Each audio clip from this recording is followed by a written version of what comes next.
This is the X&C Podcast, your Xbox newscast, featuring Colteastwood and Gaz, hosting industry interviews and gaming talk live on YouTube every Monday night at 5 p.m. on the West Coast, 8 p.m. on the East Coast. For all of you listening around the world, X&C Podcast is available on demand on Spotify, Google, and Apple Podcasts. Welcome to the show. Join the chat, hit the like button, and let's get into this week's topics with the Xbox Newscast. What's going on? Happy New Year. It's 2023, and let us know if everything is working great. I'm here with Gaz, who's deer in the headlights. How you been, bro? How's it going this fine year we're in? Are we actually live? Wait, what? Did not mean to. My Tune is gone. Hi, everyone. Welcome to 2023. Everything is going wrong. Are we actually live? Because the stream isn't live for me. Oh, I'm looking at it live, and you look super handsome. Yeah. Oh, damn. I mean, there's been hi, all kinds of problems. And if there's any weirdness with my mic, I don't know what to do about it, but hopefully it's good. I've got a whole new mic set up, and it's always going to be crazy. But this is episode 83 of the XC Podcast. I've been doing this for about, I don't know, almost 2 years, I guess. But we got a lot to talk about, Gaz. Well, tell everybody what you've been playing on the video game machines. I'm back just playing single player games because it's fun. Yeah. Yeah, man. I completed Callisto Protocol earlier last week. A game that I think has been reviewed very harshly, in my opinion. Well, I think community, unlike High on Life, where I think there was a big disparity between the reviews and the public, I think Callisto Protocol people are like, I didn't like it. But so few people did. And I just think it's a great game. I love that game. And the game ends beautifully. And I really think it's a good game with a lot of fundamental flaws in a lot of areas, but a really good game. And I hope we get to see a sequel. So I'll be playing that. I've started Guardians of the Galaxy now. Trying to play that. Yes. Yeah, so I'm going to play that. That's then I'll play super Elden Ring. Callisto Protocol's problems really were mostly in the first half of the game. A lot of the cheap crap. And then it kind of mellowed out a little bit toward the end. I enjoyed it. You finished it like 2 days before me. So yeah. You finished it now? You completed it? Yeah. I finished it like probably 2 days after you, or maybe the next day. Yeah. Such a good game, isn't it? Yeah, it's pretty good. I would recommend wait for it to go on at least one sale. Try and get it, $10 off or so, and I think you'll be pretty good. That's a pretty cool game. That's what I've been playing, and I picked up the Fable games. I've tried to play them over the years, but I picked up I started playing them last night, and then woke up to this Fable news, which we're going to talk about in just a second. But before I got to give a shout out to everybody who's here. Shout out to over 500 people who are just jumping in as Gaz and I are getting going. We've been super busy. It's been a crazy holiday season for those of you that celebrate Christmas or any other holiday season at the end of Christmas. And then a lot of people are celebrating New Year. So it's been crazy. I've been laying around. My sleep schedule's been shifted 6 hours into the future. And it's been crazy. But I want to give a shout out to the channel member, Patreon, and veterans who have been here supporting X&C and the channel. Before I say that, I'm at 150,000 subscribers, which people probably said, "Oh, one day you'll get to 100,000." I thought, nah, but really, truly thankful for everybody. Shout out to Brian Harris, Mark Codwell, KY Bob, thank you. Sasson Lupa, Jazzy Noop, Xbox, Ricky Fallon, Stephen Smith, Maurice Baker, Ralph Wiggum, Manic Master, Matt Burns, William Lance, and Nano Polymyth. You haven't heard from Nano in forever. Yodani Kazada, Robert Jackson, North Star Killer. Is he here? No, I haven't heard from him. I'm going to put him in chokehold. I haven't talked to him forever. Dante Moody, Betamax, Stark, CMF, Gas, Fox Storytelling, Reek Havocs, Fault Line, Center, White, Devario 2, Blue, Poochie, Remix, V Simcoe, Assassin, who I talk to a lot, Raymond G, Dub, Larry Thatcher, Hargy Chani, every day, TK Chillin, Raiden Blade, Q Perspective, True 77, Gaz, Risk It for the Biscuit, Gaz, Wadani Sasato, Greg Loudon, Gaz, and CJ Ed 93. Those are the great people. I'll say Gaz a million times. But no, seriously, thank you everybody for supporting the channel and keeping everything moving and keeping the studio lights on. But we do appreciate it. I got to give a quick moment. I don't know where everybody is, as far as faith or wishes and hopes, but do keep your thoughts out for our good friend Hogue Law. You know, Richard Hogue has been he's been on this show. Everybody loves him. When you see him, you just like, this guy's great, super smart. He's going through some stuff medically, but hopefully he'll pull out a total miracle and do great. We don't know much, right, guys? Yeah, no. Shout out to Paris and shout out to Hogue. That came as a shock to me, and I think I hope he recovers well. I don't know the details of it, but it seems really very serious. But he's a fighter. I've said it before. Said it on Game On Daily, and you generally don't meet people. You don't have. There's a degree of, like disconnect. Like you care, but you don't care that much. With him, I care a lot. I'm surprised at how much I care. I mean, of course I care. I'm not a piece of crap. But with him, it stuck with me for the day. And it makes you think, like, am I getting older, softer? What's going on? But it actually boils down to the fact that Hogue is one of the most just warm-hearted, really puts your time for you, really nice guy, incredibly knowledgeable, really smart. What is there not to like about a guy like that? So I'm really kind of nervous about this situation, but optimistic as well. And I hope he comes back. And just, yeah, man, like, just adds perspective. The guy had such a great 2022 as well, and he worked his ass off so hard. He gained like some 90,000 subs in the last half of 2022, and we can't understate it, guys. Like, he's such a good guy, such a good guy. It's like, God forbid anything goes wrong. My praise out to him and his wife as well. It's a bit heart-wrenching seeing her messages, just holding on to any kind of hope. And, like, life is short, man. We should take stock of that for ourselves. But shout out to Hogue. Please do send his love. It does help. His wife has said it really makes a big difference to her if you send nice messages. Just hope, just remind her, because, that you go into that dark zone on your own. You're there alone. These messages can help. Sitting alone in a hospital. Especially with the restrictions where she might be the only one who can be there with nothing but her phone in her hand and being away from the room where her husband could be in at times.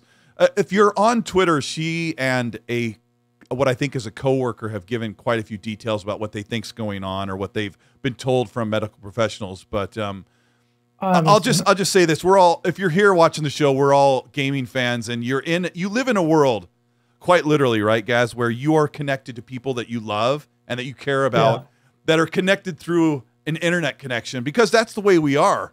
That some of our best people that we care about are separated by binary information. So we do say that with total conviction, that we hope that everybody does well. Hope to see you there, fight there, Hogue. I'll see you at E3. You can witness me beat the crap out of Paris Lily. What's wrong with this thing? Why is it not working? It's made it squeaky for no reason.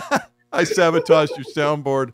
I forgot what I was going to say, but no, we do appreciate it. We've seen some miracles in the community, but yeah, we hope we hear. I mean, I think some of the information we've heard has been sort of positive, so just keep an eye on that.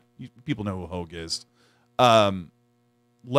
Before I got a couple of messages. Jose Linares, thank you so much for the super. He says, Happy New Year to all the XNC, best podcast of 2023. Right now, it's the only podcast in 2023. Because we just started the new year, I guess.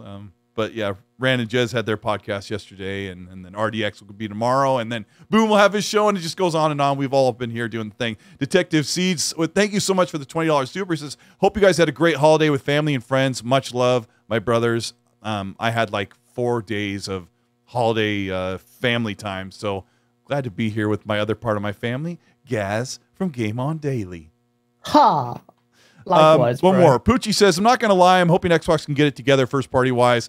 Oh, Poochie, just hold on, bro. Everything's good. We've got lots to talk about.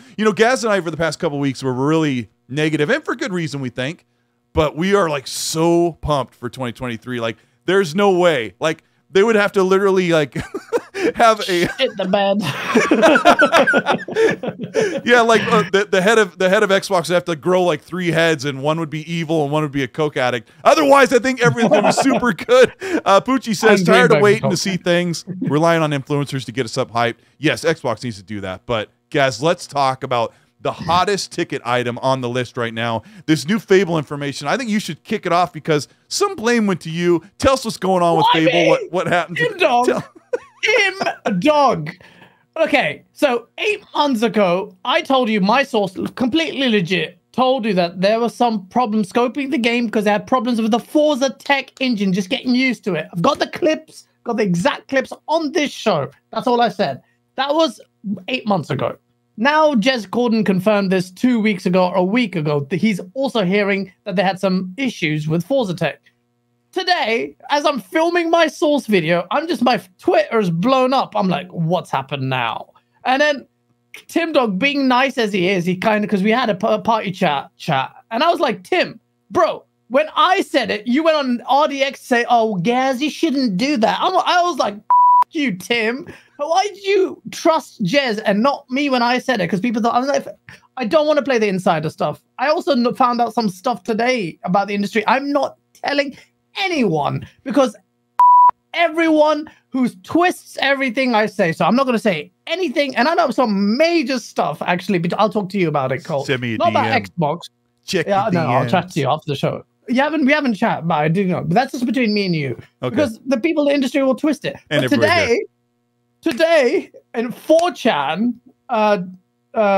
came out with this rumor, which I think is complete utter BS. That Fable, what was it? Restarted, changed engine and development is restarted. Maybe true. To me, it sounds like BS. Not because of my source. After I said that, by the way, 8 months ago on your show, the source that told it to me was so mad at me. And I said, bro, it can't come back to you. He's like, no, what are you doing? I'm like, oh. And it was the most horrible feeling because imagine someone loses their job over that or reputational damage. And I did that because I blurted out in the heat of the moment on XNC. I'm never doing that again. And I think it's a cheap way of building an audience. And I'm just like, nah, I'm not doing that. Unless, like some people, Jeff Grubb rated, he can do it. Jez Gordon, he can do it. Fine. But even then, I wouldn't do it. But this rumor to me sounds like nonsense.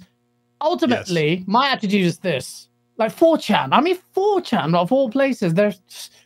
But reset again. Just say what the 4chan post said. Exclamation point wise. Like, what did it say? So 4chan came out and said that what was it? They've moved engines to Unreal Engine 5. They're not working on Forza Tech anymore. Is that because I've been out filming, bro? My Twitter's blowing up because Tim tagged me and original source was Gaz. I'm like, wait, what? So they said the most current build of the Fable was deemed unplayable by most of the team. Basically, starting from scratch in Unreal, the old Forza Tech version will never see the light of day. Maybe that's the case. Even if that's the case, ladies and gentlemen, Unreal Engine 5 is incredible. Also, what's more incredible than Unreal Engine 5? The people at Playground Games. Good. Fable is a ways away, in my opinion. You'll see that in a few years, at least 3 years, in my opinion. I'd love to be wrong. Hopefully I'm wrong. It's not based on any information, but in my opinion, it's years away. Ultimately, Fable the end of the post said a great game. The post said they're restarting the game from scratch in Unreal Engine 5. Expect it Q4 2024. It's like in 2024 in 2 years. I didn't even know that. That's nonsense. No way. I mean, yeah, they're basically saying like anywhere from 20 to 24 months from now after from scratch. Yeah, I don't believe that at all. So today, yeah, I mean, you were taking some heat for that, and Tim Dog, who has quite a following. What have I done? Why are you throwing me under the bus? Well, he was trying to say that you broke this news first. I'm like, Gaz didn't say anything about them changing engines. Gaz, because your original, because it was here 8 months ago on the show where you said they're talking about the scope or possibly reducing some of the scope. You didn't say anything about this other stuff. Engine problems. I said they had, the words I used were, they had problems with Forza Tech. I've got the receipts. It's there. You can search it. Even if you didn't know, they rightly should have some problems with Forza Tech. Like we said on the show a couple weeks ago, if you have a team that has more experience on Unreal Engine and then they have to work in Forza Tech, they're going to have some problems. But this is all, some of this stuff is like behind the curtains, behind the scenes stuff that we're not supposed to even hear about let's see what Digital Foundry's Alex Battaglia said on Reset Era or 4chan about this. He said, quote, what, Alex Battaglia? Yeah, he spoke up. He spoke up because this news broke if you're in the US, this news broke middle of the day, like around noon or so. And Alex Digital Foundry said, "This is not true from what I know. I call shenanigans on this rumor." He put it good. So I'm glad. Here's the other piece. There's a lot of we could follow the breadcrumbs into the nonsense of this 4chan. So what you have here, audience, and thank you for being here with us, is you have someone from Reset Era with the name Anonymous, like half the people are on. No, I'm 4chan. Sorry, I'm 4chan. 4chan, I mean, you see this all the time. All these people who are anonymous, and they just like throw out clout because if it's negative for Xbox, people are bound to believe it first, even the fans.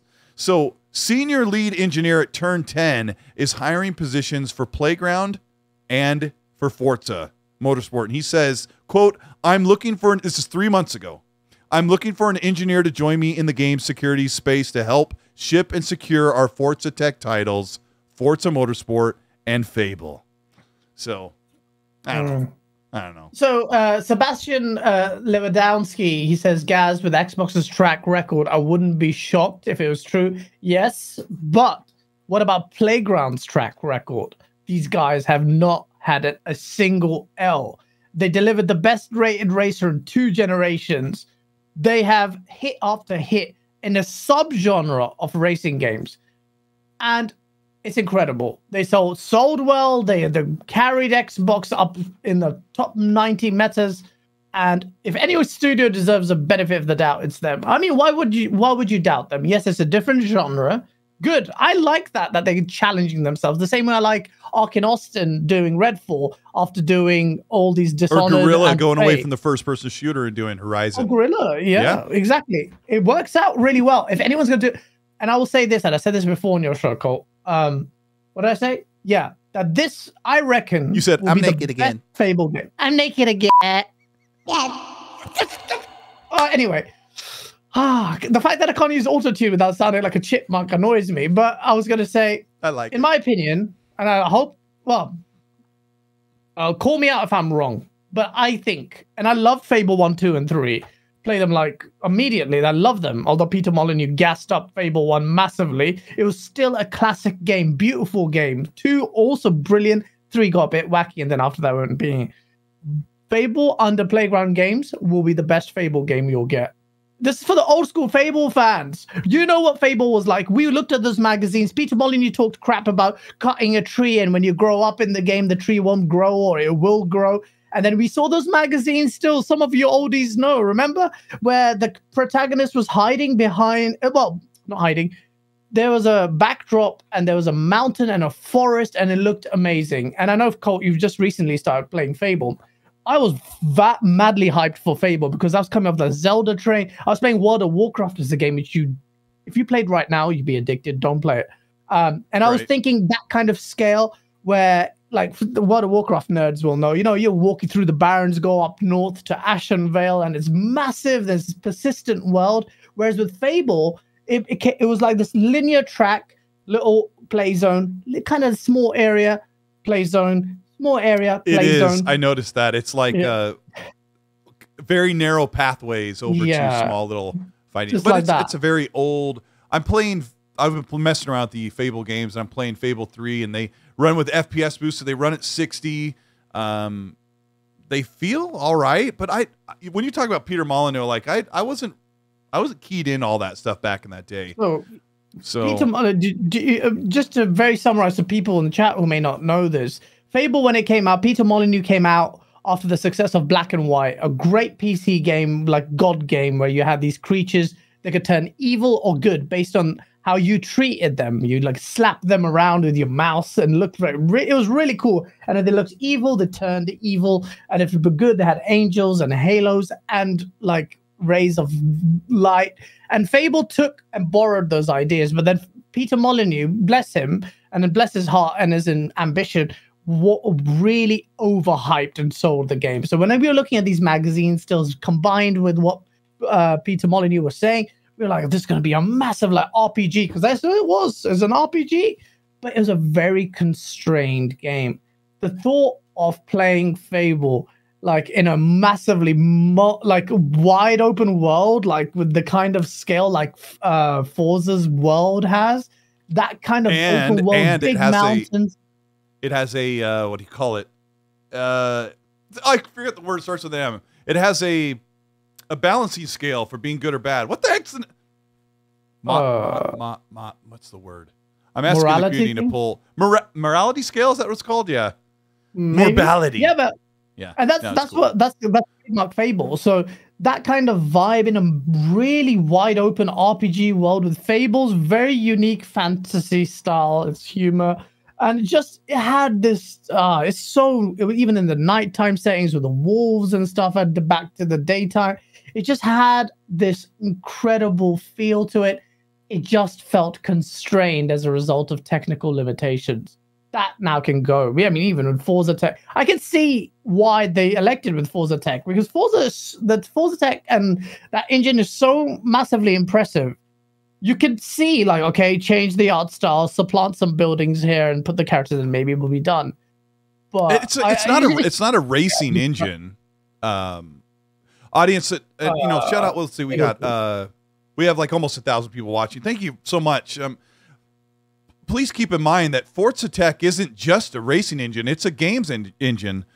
And yeah, I almost wanted to go into Forza Horizon 4 and go into the no car view and go really slowly through some of the foliage and some of the just walk really slowly, because basically in a racing game, if you were going to translate that to the new Fable game, they're just not going to go 150 kilometers an hour. They're going to go at walking pace through much of a game.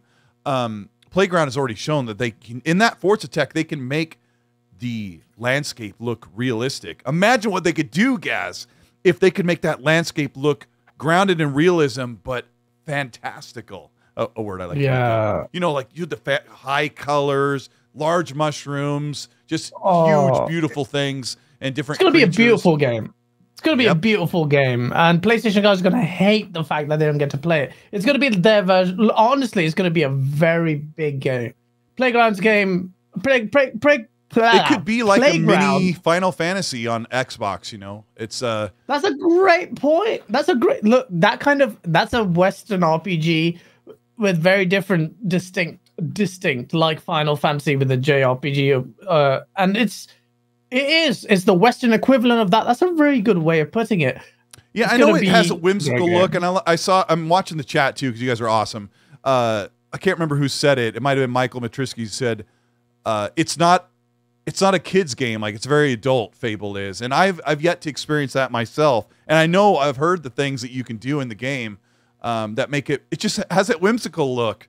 I'm really curious, guys, to see what Playground Games is going to do with all of their talent, because you have to remember that the Fable series, Fable 1, 2, and 3 are very much locked in, like you said, guys, a Generation 7 Xbox 360 title with the limitations of that hardware. Those games never went to PC, right? And they had to be in the limitation of the Jaguar cores. Like, there's a lot of potential to be had. I want to talk to you for a second about Fable Legends, which was supposed to be an early Xbox One game, and I don't know if you know the story behind it. I'd actually like to get more insight in, but what happened with Fable Legends? That was because I'm sorry, before I give you the reins, glad in many ways, because you had Fable the Journey, the Kinect game that was absolutely atrocious. Yep. And then they were like, why are you going in this direction trying to sell us Kinect? That's obviously flopped for the core game, and no one really wants it. They were forced to, that's why. I mean, that's one of the demises of Lionhead. That Kinect was such a big thing. Don Matrick commissioned Lionhead, and who was the studio they commissioned to do Kinect Sports? Help me out, chat. Those games were fun and everything. That was rare. Kinect Sports it was rare. Wasn't it? Oh man, you know your stuff. I was old school back then, bro. I leaked out the Xbox One user interface, and Phil Spencer and Andrew Panello weren't happy. And then I did the Kinect hands-on impression, and one of the first to do it. And I said, It works, kind of. Then I said the one-to-one tracking, lie. That was a lie. Legendary Drops in the chat says Xbox doesn't care about RPGs, and then he wrote laugh out loud. I'm supposing he's being facetious because they are the kings of RPGs right now. Dead Time in the chat said Fable Legends wasn't good. I'd be curious to see who the very few were that got to play the closed beta. I was waiting to get my hands on it back in the day, and I thought, oh, you know, this is like that one game Xbox needs, lots of magical powers, really colorful, and then it just died and they closed down line. Yeah, I'm kind of glad it did. That would have sullied. I don't think that would have been a good game. The testing didn't, I think, suggest it was a good game. This asymmetric kind of, you know, multiplayer kind of thing. I was like, that's not Fable. Fable's supposed to be an RPG open world, really broaden the horizon of this game, because that's what Fable could have been, but never was under Molyneux, despite his promises of these particular quirks of a pervasive world that you know, your decisions can impact on it. But there were some wicked things in Fable 2, maybe 3, where you got scars they carried over when you grew older after you died and stuff like that. Really clever with the CPUs and the SSDs on these very powerful next-gen consoles. A next-gen only Fable could blow our minds. And this might be controversial opinion, but I do think it would be a shame if you didn't have co-op in a game like that. At least co-op. A beautiful world. Because Fable as an MMO could work incredibly well. I mean, sometimes that blows a game all the way into diarrhea land. You know, it does, like when I was talking, get people excited. I get people excited about Starfield, and they're like, is it going to have multiplayer co-op? I'm like, no. And they're like, what? I'm like, what? You can't get mad about Fallout 76 for not staying with a true single-player experience. But Kay Asante and Sean LeBrie said they both played the closed beta of Fable Legends. One thing I got to say that gets me... Yeah, I'd like to hear what you say, what you think about the game. You know, some people said it was meh in the chat. It is meh. Yeah. It was meh. One thing I love about Fable that 3 doesn't do, but you'll probably remember this, guys. When you use your magic, I said it like the lady from Forspoken. I do magic. When you do your magic, you get level up orbs for magic. When you use your sword, you get melee orbs. And Fable 3 doesn't do that. I miss that. That's really good. And Crackdown 3 also does that. Let me read a couple of supers. They could do that with Starfield. Yeah, sorry. I think they should. I mean, do you like, Gaz and chat, do you like that? Depending on how you fight, you earn points for that play type? Yeah. Do you like that sort of thing?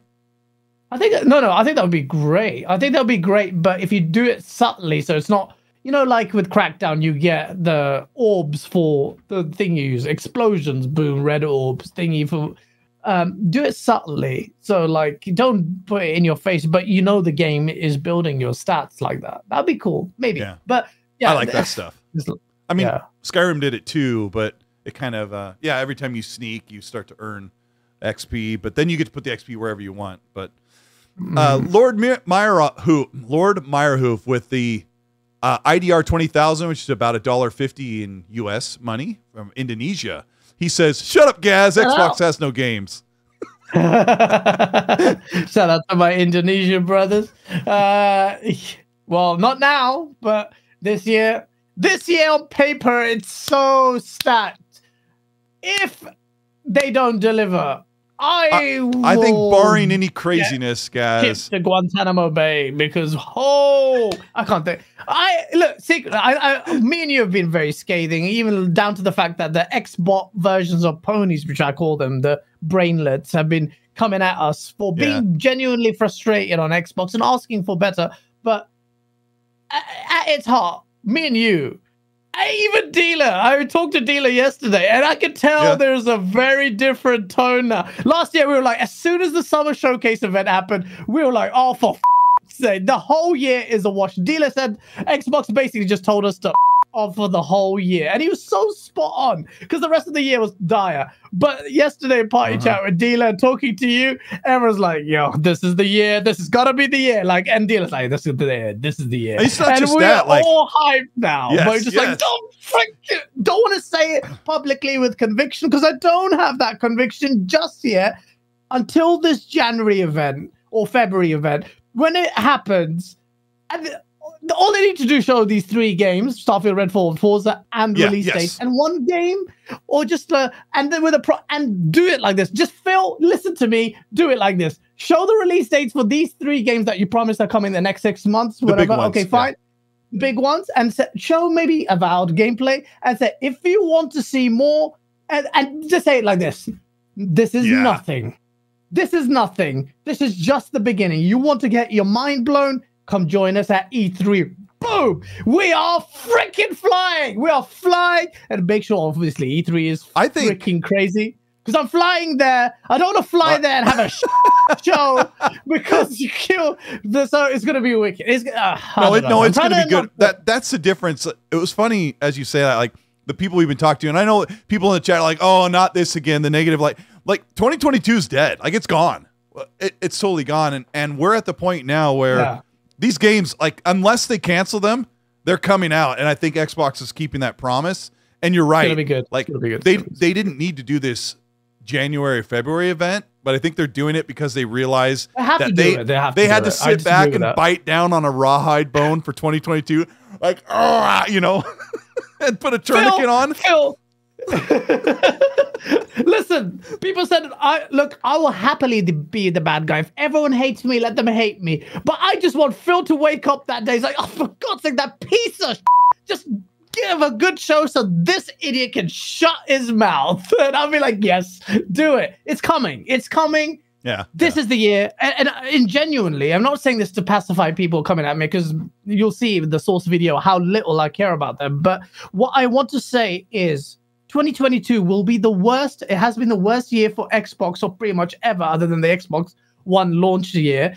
But in games-wise, it was actually better. But no, 2017, and 2022 are horrible. 2017 and 2022 are horrible.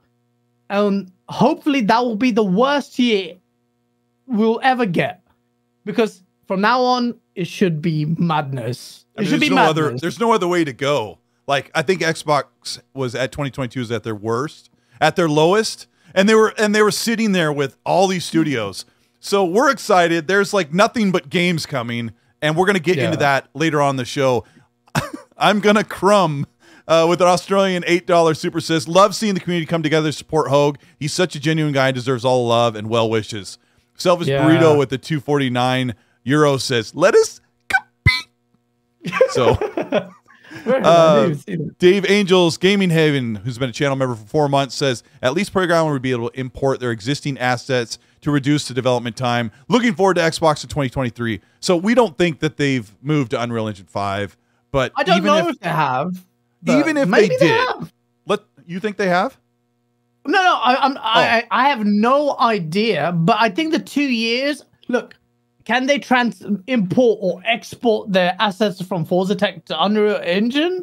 I don't know if that works that way. I don't know. It sounds like BS to me. If it is, it won't surprise me, because Jez is talking about Halo moving. We're going to get into that too. Yeah.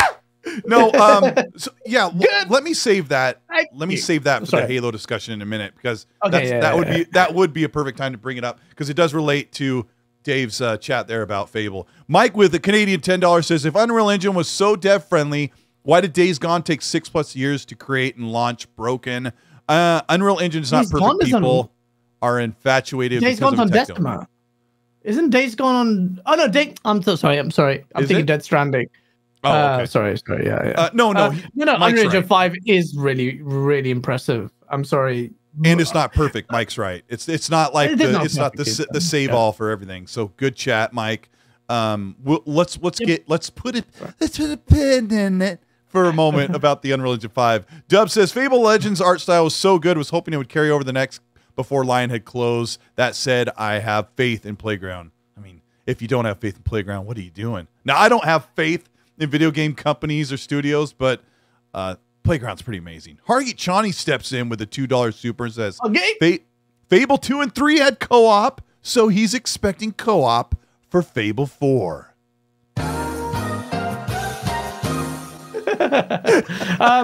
Good point, Hargeet. And I think it should be. I mean, it makes complete sense. Why wouldn't they not? massive RPG in Fable. You get to compare characters. If you're good, evil, go on quests together. Just look at the gear. Look at how'd you get that sword? How'd you get that? Oh, basic RPG tropes. A lot of RPGs is all about showing off your gear to other friends. In the whole World of Warcraft, it is literally about showing off your shiny things. Your shiny card piece. Not do that?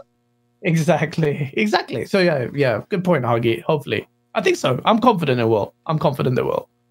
Playground games of all studios don't do multiplayer, and they do some maddest multiplayer, pervasive world, shared world, and with Forza, it would be stupid, in my opinion, not to do that.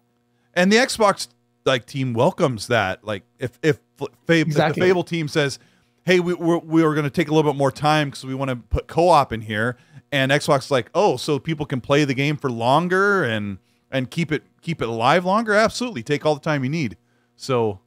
I mean, it's not like Sony studios where they have to kick them, dragging, kicking. No, we don't want to do multiplayer. Where? You promised that 4 years ago. It's like, let me split, please. I just want to build a linear sad dad game. No, I'm just kidding. They make good games, but they're changing now. But it's like it's multiplayer and co-op is in the Xbox DNA. Yeah. Be rest assured that I have confidence in Playground games. It should have it, Augie. Yeah.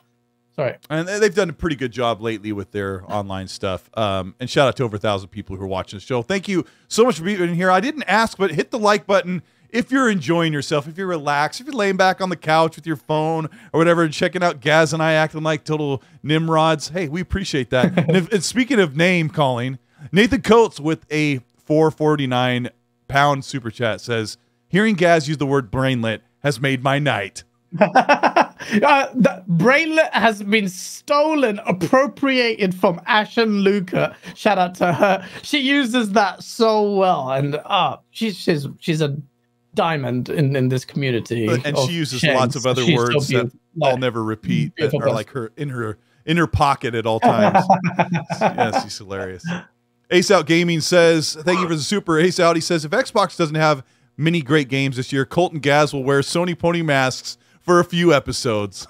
I mean, there's a couple games I'm not excited about, guys. Like, I don't care about Age of Empires and Ara History Untold, and I made that pretty clear in my last video. Yeah, but there's going to be people who will love them. Like, Hargeet will probably enjoy some of those games. Like, him and I don't align in the same games, but we still like each other. It's amazing. The diversity in Xbox is insane. You've got Redfall, which is like this multiplayer co-op shooter. You've got this incredible Western RPG. You've got a racing game, very similar to what PlayStation in 2022. But you've got these really good things. Then you've got RTSs as well. And then you've got pretty heavy leading Western RPGs. So they need to mix it up with more single-player games. I know people are like, don't copy Sony. But just for the sake of variety, you've got Hellblade.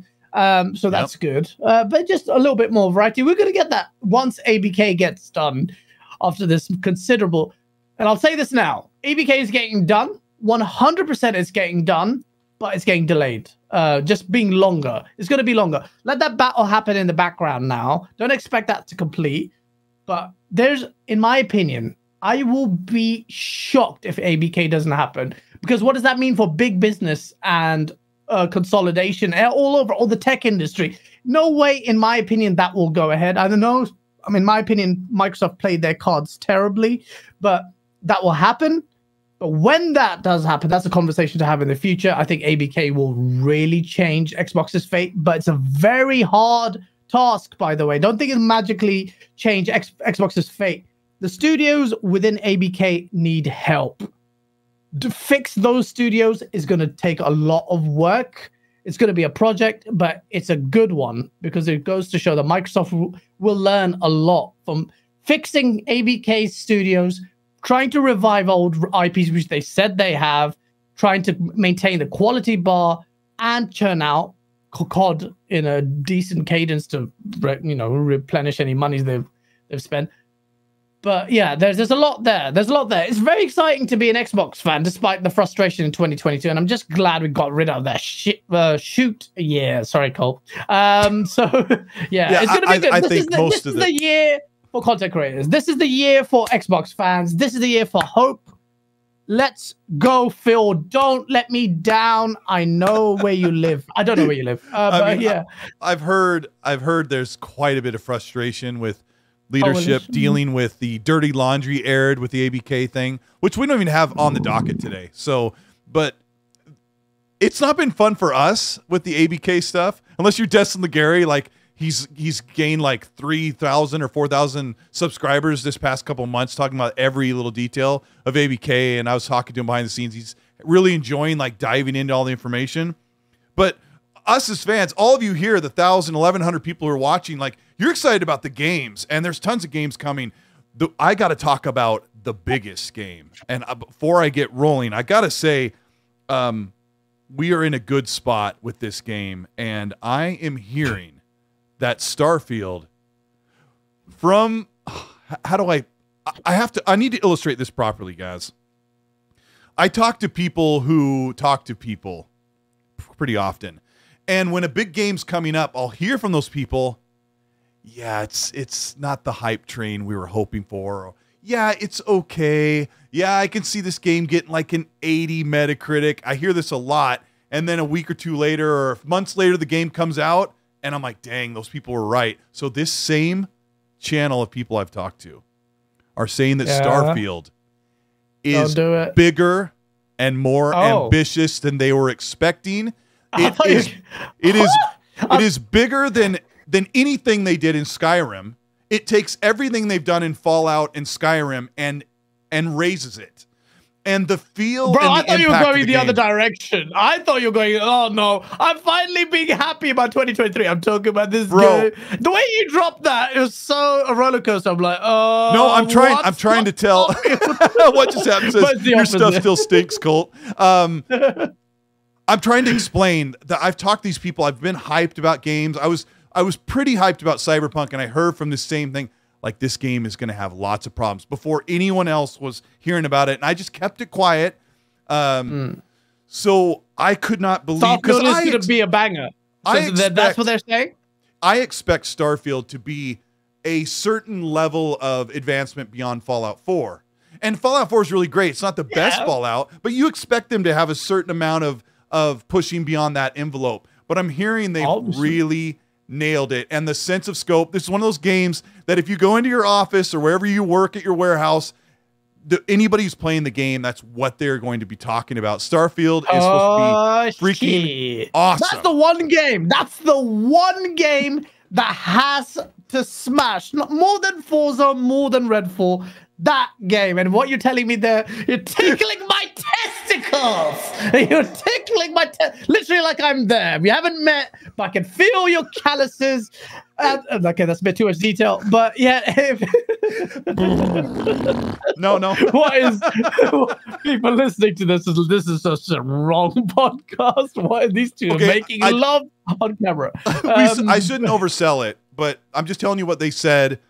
I was already expecting Starfield to be really, really great, but then when I hear some of the pessimists, these pessimists that I've talked to, and they're like, it's really good. A lot of good things. Guys, I want to start this conversation with you. In 2014, one of our favorite movies launched. The very next year, Bethesda started working on Starfield. Interstellar's a great movie. You haven't seen that. What's wrong with you? The only problem is Christopher Nolan gets in this habit of trying to explain everything. The ending has to always spoon feed you. And there's a hope. Yeah, just shut up. We could have ended it with a 2001 Space Odyssey ending, left it blank and like what was going, but still, it was a great game. Incredible game. Movie. We do that. We do this all the time. I always call a movie a game because I'm so used to getting most of my entertainment from a video game. But I just rewatched it. But talking about Interstellar and the inspiration for Starfield, it's there. Yeah. What did Charlie say? Gaz having Thailand flashbacks. Oh my God, Charlie, what you say? I can always tell when you or I are distracted, like when our ADD. When I start to ask you something, you're like, Yes, Frank Kent, I agree. The Dr. Man thing really ticked me off, but at that point there was no real conflict or villain. I just rewatched it the other day. My wife was like, why are you watching a movie by yourself? And I was just sitting back on this couch like, I've done that so many times. with Dune and Blade Runner 2049 and Interstellar as well. Interstellar, you have to be not danked. You have to be in the mood too, especially the wormhole scene or the scene. So this is the thing I want, and I was talking to Fonz about this on his show. And we both had the same feeling. Look, as much as I'm excited about the fixed story structure and the core mission and the ship customization and all that, the thing and I think people don't take stock of that as much as what Todd Howard said. He said when you go, even the resource hunting quests, like the planets where they're pretty barren, he goes, they want those to be the spectacle as well. Just the sheer because they've mimicked and replicated like real solar cycles and all of that. They've gone really high, by the way, people, on detail that I didn't expect them to do because they've mimicked the universe and whatever. And at the moment, I'm currently into this really into quantum physics a lot. I've been watching a lot of video documentaries and about space as well, and geometry. I'm such a nerd. And then, I know everything about time dilation and gravity. No, I don't. I don't know anything like that, but I've been watching that stuff, and I'm like sci-fi vibes on this would be amazing. Yeah. I just hope it hits those vibes with the open world. That's the thing I'm more excited about. Just going to a random planet, putting my base there, beautiful, maybe a desert planet or red Martian planet, and just watching the sunset. If you watch or suns.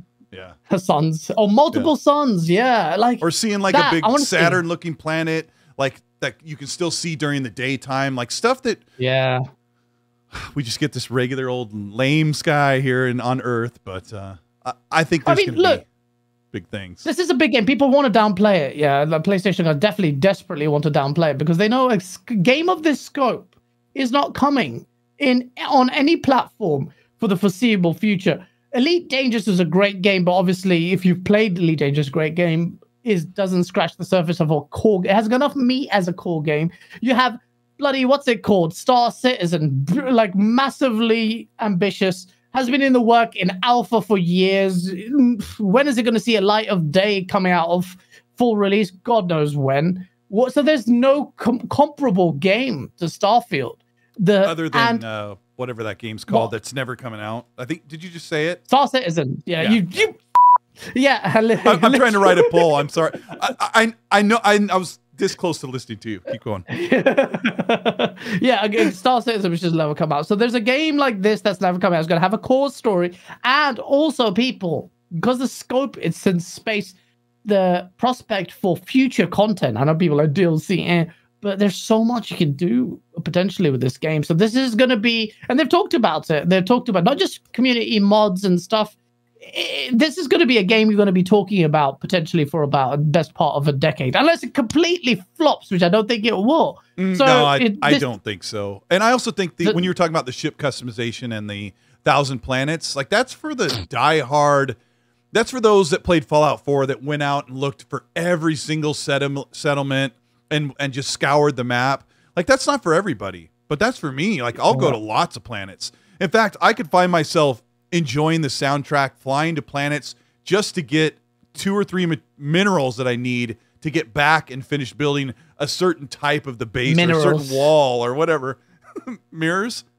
They're not rocks, Marie. They're minerals. What's that from? You don't watch Breaking Bad, you piece of ass. Oh, I did. Wait, yeah, but that's like forever ago. There's 2 things that one thing that's never in space games. Almost never in space games is differential gravity on different planets. Right? Am I right, chat? Gaz? Like, can you remember a game where you land on a planet, it's like, oh, this one has 0.5 of Earth gravity. And you actually... So my dream... Okay. You know what? I'm going to work on a video and talk about my dream game, and we have a little artsy-fartsy music and that kind of game. My dream game. The ultimate game. What is it? It's a sci-fi game. For me, the ultimate game, my dream game would be a game where it makes you feel like in the movie Pitch Black when the ship is crashing into the planet. A massively multiplayer online world, Mass Effect with a citadel filled with human players trading, all of that.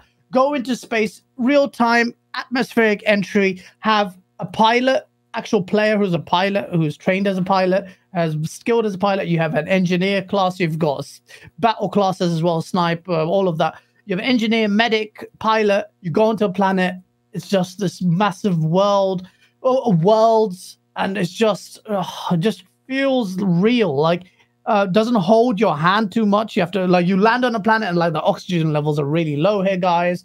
What do No we Man's do? Sky We need does the a lot medic. of that. Yeah, but like on a real, like beautiful, massive, epic open world game. You have world PvP, you have a citadel, like we can't go there because that's resource heavy. And it's like, you know, the DMZ zone or the dark zones in the Division. You could have that in space. You could have trading like in World of Warcraft, like literally like trade, because the World of Warcraft has its own economy because people mine certain things or tailor stuff or make enchantments. You could do that in space, have an economy based on it, build a whole Blade Runner-esque city. You can buy your own apartment. There's just so much things you can do. It can be done. It sounds like you're mixing Starfield, No Man's Sky, and Mass Effect into like the ultimate dream game. But absolutely, yeah. And ship boarding, ship hijacking, losing real like. Sorry, I'm going on a tangent on my drag. I'll work on this video one day. But yeah, this is what you can do. I'm going to Crumb. I'm gonna Crumb. I don't like saying the name. I'm done saying it. He asked me about the playable build. That's dicey, but I'll just say, how do I say this? What if someone already had the final build of Starfield, or some people already had it? And what if I heard people talking about it because they're talking to people, or they are people that are playing what they consider the final build of Starfield? You basically just confirmed. Like, what if that was going to be written about it? Yeah, right. Well no, done. I don't think so. I don't think so. Come. Shut up! It's too late now. So let's talk about the. I'm going to talk about the release date or release window for Starfield in just a second. Let me read a couple supers. Detective C says, I am going to be at E3 as well as first round will be on me. So D-Crew, you'll have to buy me Mountain Dew. That's all I drink. He says, do you? Yeah, I am too. He says, do you guys think Starfield gets kicked to November 2023 with Redfall going to May? No. All right. I should have read that one last. Let me circle back to that. Mo B, who's in the chat, said he hasn't been here in a while to be live, but welcome here, Mo, if you're still here in the chat. He says, I couldn't miss the show of the year. Ecstasy rocks. Everyone hit that like button. Mo said it. You got to do it. Hit the like button. Let's get that up to 500 likes. We've got over 1,000 people watching the show. Danny Passion Official says, looking forward to playing Redfall, Lies of P, Atomic Heart, Stalker 2, which we're going to talk about as well tonight. The rest can be delayed to 2024. Happy 2023. What? Oh my gosh. Chris R says, Gaz brings up a good point at ABK. These studios are a reflection of controversy under Kotick or Kotick or Kotex. Once purchased, they need to be completely changed. I think that we'll see some changes. Hargeet Chani, thank you so much for the $10. He says, assets can be moved over from Unreal to Unreal from Forza Tech. Possible to do within 2 years. Help finish the game sooner. Could work on new areas of the game in Unreal Engine while now porting over areas from Forza Tech. I don't know if that was possible. It depends on the engine. If they can export it, good. I think Unreal Engine is a good shout. A lot of people are saying it's not the be-all and end-all. Yes, absolutely. But think about the fact that CD Projekt Red has hinged the entirety of its future on this engine, despite all the mess. They moved from Red Engine. They've gone straight to that. All their games, or pretty much every single game that they've announced in their very comprehensive roadmap, they're quite clearly UE5. with transparency confirmed as UE5, and UE5 is incredible. Like the only problem is well, it's so versatile. You shouldn't have this problem, but there may be a problem where game like we had with the 360 gen, where the Unreal Engine starts to get a little bit samey, and you can tell an Unreal Engine game. So that's the only thing I'm worried about it. But I think the game engine is so versatile based on the usage of some people. Look at Fortnite, and then look at what other games will look like. And the Matrix demo, for example, the two things, and it's like worlds apart, but they look beautiful. So yeah, maybe Kahagi, you're right. And I'm not saying this rumor is wrong. I have no information. My source will not tell me anything now on this game. He blocked you. Yeah. I know. You can't because yeah, I know. I don't blame him. I do want to get back to that Unreal Engine thing because there's more to say about kind of what you started to answer with Hargeet. Matthew Barrios says, just saw y'all were live. Thank you, Matthew. Says a few bucks to say thank you, and I really hope y'all have a great year and stay happy, healthy, and have fun. Thanks. It's going to be a great year. I'm looking forward to it.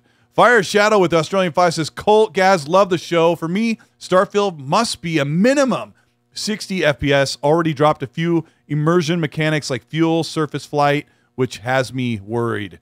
Yeah, Todd Howard said they pulled away the restriction for fuel, which people hated in Mass Effect 3. Todd Howard said that when you ran out of fuel, it just halted your game progression. So I'm sure there's some kind of push and pull there that makes that a little bit better.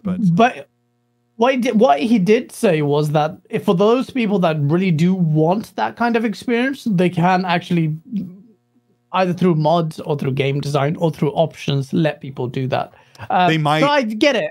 Yeah. Some hardcore really want that hardcore experience. I feel you actually. But at the same time, this isn't that magical MMO Mass Effect on crack game that I want. So I can feel like getting stranded in space in a game like this might be annoying. So they're balancing it, but hopefully you have the option to change it. But I get it. Sorry. Why are you raising your hand on your own show?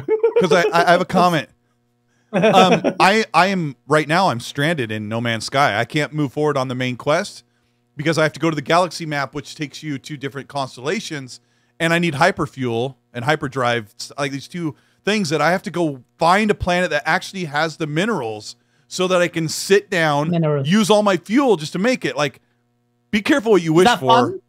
That part is not fun. I am literally stuck until I can scan a planet that I want to go use the rest of my fuel to land on to get hyperdrive fuel so I can move systems. That sucks. That really like ruins your fun. And Gaz, I think you're right. They may just launch with a hardcore mode like Fallout New Vegas did in Fallout 4, where you can just turn it on at the beginning of your play if you want. But, you know, do what you want. Simon asks, do you think Microsoft will have console mod support similar to Skyrim? I think so. He said I think so. Yeah, Todd said it in that interview with Lex like a month ago. He said that we like to do those mods, and we do community created stuff, and it's all part of the system. It all works together, and everyone's like, wait for Starfield after it's been out 2 years so the mods can fix it. Or I'm sure play it when it comes out, and then wait 2 years and have a whole new experience. Two more. John TJ, thanks you for the 5. He says, hi, Colton Gaz. 2023 is going to be crazy. Keep up the amazing content. And Ace Out Gaming says, Phil Spencer versus Lion Jim Ryan in a boxing match. Thoughts, Colt or Gaz? Who would win? We talked about this a couple weeks ago with Celebrity Deathmatch. Jim Ryan would probably use his teeth, so depends. He'd bite off Phil's ear. Phil would fight honorably. You know, like... what's that? Mayweather versus, was it Canelo? No, Mayweather versus who? Where the judge looked away and he headbutted him, or no, knocked him out. Who was it, chat? That is like Jim Ryan would be the dirty fighter. Phil Spencer would be like, oh yes, I must abide by the rules. Where I'm like, Phil, just bite his balls off, for God's sake. He slept with your face. Phil would grab one of Major Nelson's white gloves and be like, take this, good sir. Yeah. I just want him to go a little bit. No, it wasn't Mike Tyson. It was Mayweather or someone else. Ortiz, yeah. And Ortiz did a headbutt. The referees stopped it. And when the referees look away, they just touched gloves, and Mayweather knocked him out. And I thought Ortiz could have won that. But yeah, that's Jim Ryan. Although Mayweather's an incredible boxer despite his horrible attitude. And I guess that's a good similarity to Welcome to the BNC podcast. Talk about Mike Tyson, Merriweather, and boxing. Who was it? Kenshiro said that Fallout 4 didn't launch with a hardcore mode. I thought it did, but did they support an official one later, or was it a mod? I don't remember. It might have been a mod, but you know, it's been a while. It's been a while. I think I covered what I was going to say about Starfield, like as far as it. Oh yeah, we were gonna talk about the release date. So today, Starfield launched a support page, and it said on there, a question in the support page says, when does Starfield release? And if you click the link, it says, quote, Starfield arrives exclusively on Xbox Series X and S and PC in the first half of 2023. So, Gaz, what's the first half? What's going on? Like, Redfall has been... Well, we're going to talk about Redfall in a minute, briefly, but when do you think Starfield is launching?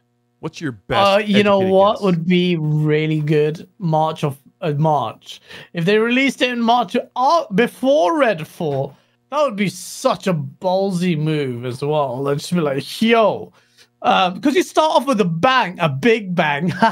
Get it? But no, do that. I reckon it'll definitely be on Rand's show. They were talking about, they did a poll, and most people did actually think before June. I think it is before June. I think the game is pretty much ready to go and in polishing phase. I think they could potentially release it early, and I think it could be March. In my opinion, it's March. A lot of people wouldn't say that. But I would. Is March packed for multiplats like it's been the past 4 years or past 3 years? Low tier gamers says it's timed exclusive for the first half. What? No, Starfield is fully exclusive. You'll never see it on PlayStation until they adopt Xbox Game Pass on a PS5.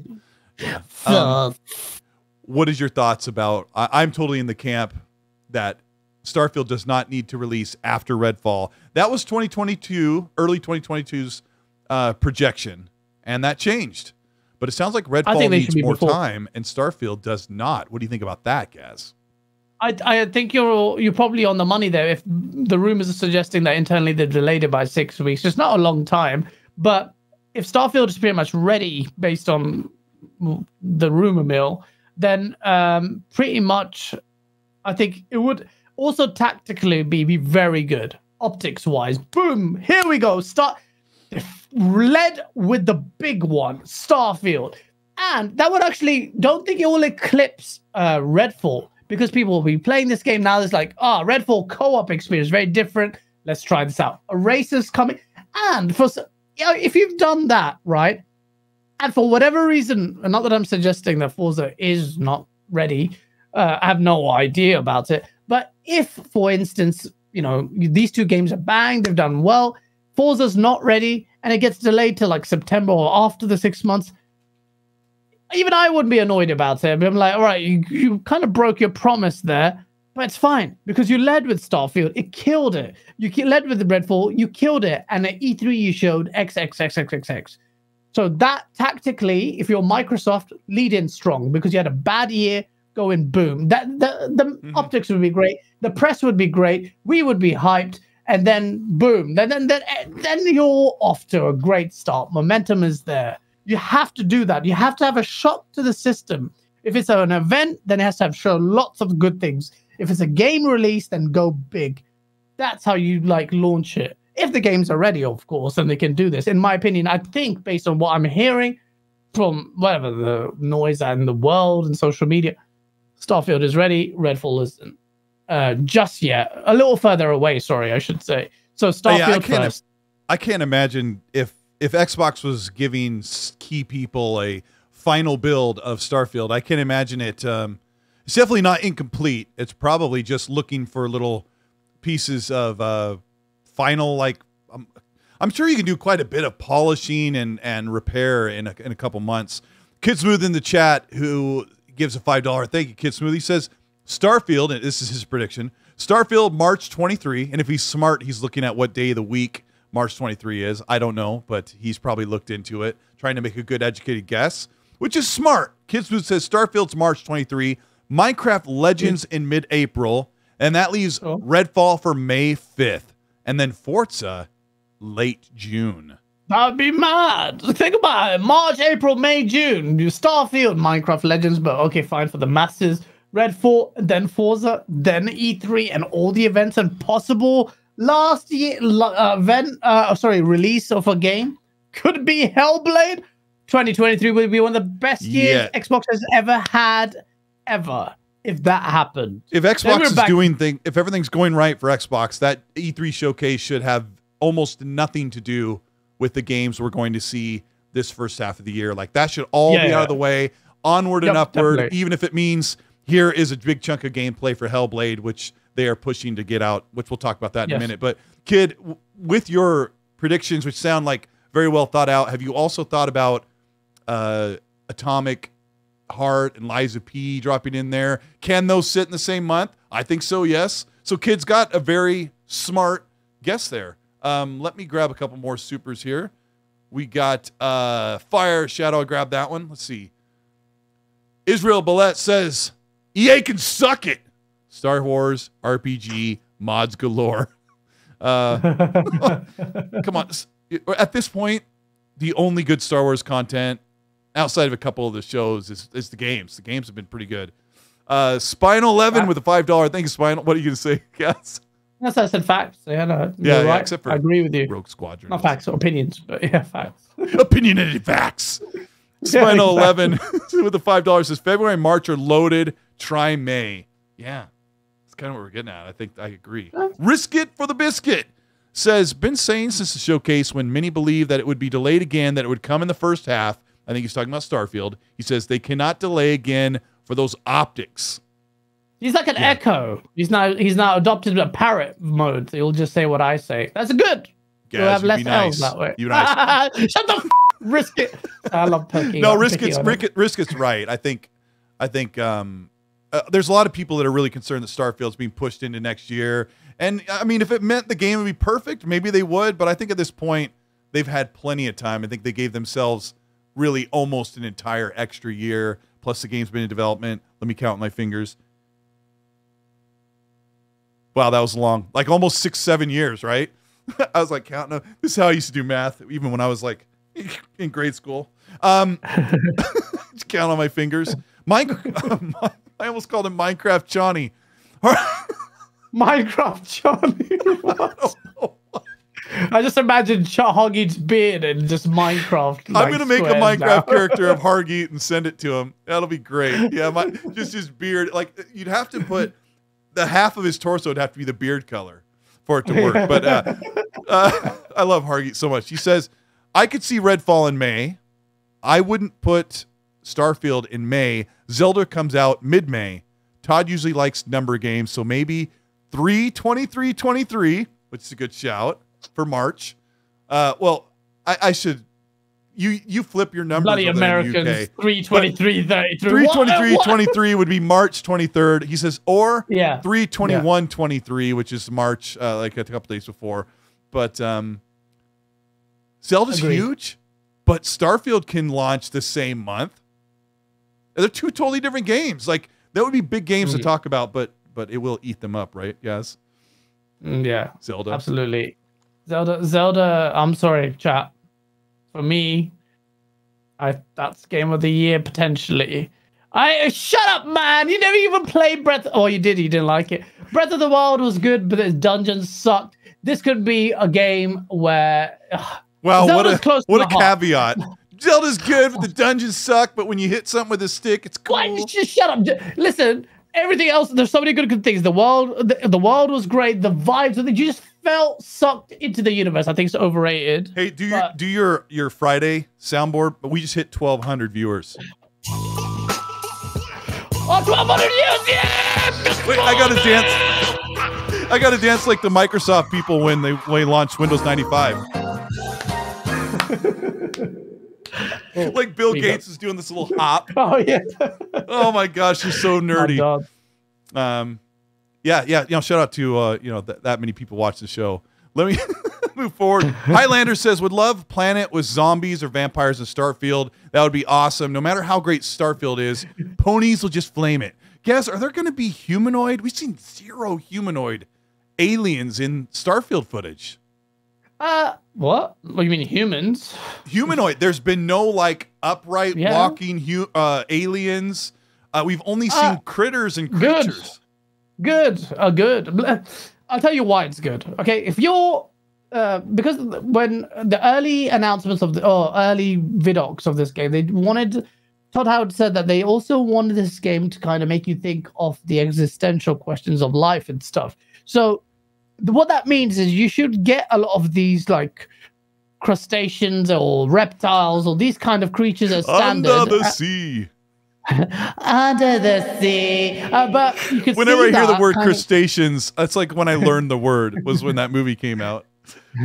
Darling is better, the dower is better, take it from me. We love our Disney here. But yeah, no. Arabian Nights. The humanoid Arabian. Oh, I'm tempted now. Don't do it. The buttons are looking at me. The FX button just like do it. Reverb. Just do it and then try to get your point out.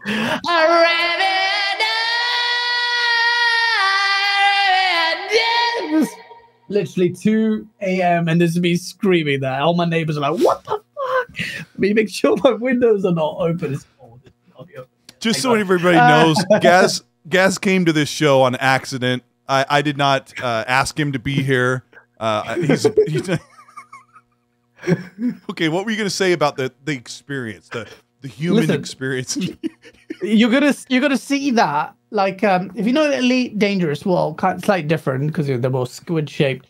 But then you got interjected by those aliens while you were in frameshift drive or warp speed for other people. But there was you have to keep the way I reckon this game will be is you'll have a human factions, human stories, and there'll be an overarching weird alien kind of feel because you saw it in some of the sizzle reels, these really alien artifacts with these weird geometrical like artifacts there. So then what will happen at the end of the game, you start to peel away. Holy, this is an advanced, it's almost like the Reapers in Mass Effect, but it's like this hyper intelligent human, not alien race. And that's where you want to reserve your alien designs of like hyper intelligence, where a lot of artists tend to reconcile that with a humanoid kind of figure because we can relatable and then can understand that. So maybe that's why we want to see it. I will not be surprised. I'm very glad that we haven't seen aliens like that, because then it's like, oh, this is a bit cheap. It's not as exploratory as I thought it would. So it's done all the right things. It's the first gameplay showing. What do they show? The little crab. That's exactly what they want to show. That's exactly what they should have shown. So when I saw that, I was like, that's good. Because it is subconsciously like that's good. Because you want to show like there's a realism that you kind of get, like when we talk about Interstellar, there's a realism with some like exoskeleton type creatures or critters in Starfield, other than like humanoid, like Shepard, I'm a right. I love Mass Effect to death, but if we were to travel to an interstellar galaxy that could harbor living beings, it would most likely be some sort of critter or creature before it would be like a guy that looks like an elephant with no trunk and he's got 3 eyes. Yeah, exactly. Biff and all he says the space mud crab. He's like, it's like Mr. Crab. I like money. that kind of like, if a space travel, it's kind of sad we might not see it in our lifetimes. I'd love to. Oh man, it's kind of sad. But when we do it, we'll start to see the first alien life being microorganisms or whatever. Then you might see, oh wow, look at this. It's like underwater with a planet where you discover underwater stuff. I mean, I haven't even discovered our own seas to its maximum depth, let alone space. That's true. Yeah, I like how they do that too. They flip it, like in sci-fi, whatever we see in our oceans that's like far away from our reach is now like a land living creature. But yeah, go ahead. Yeah, it's true. Yeah, that's a good point.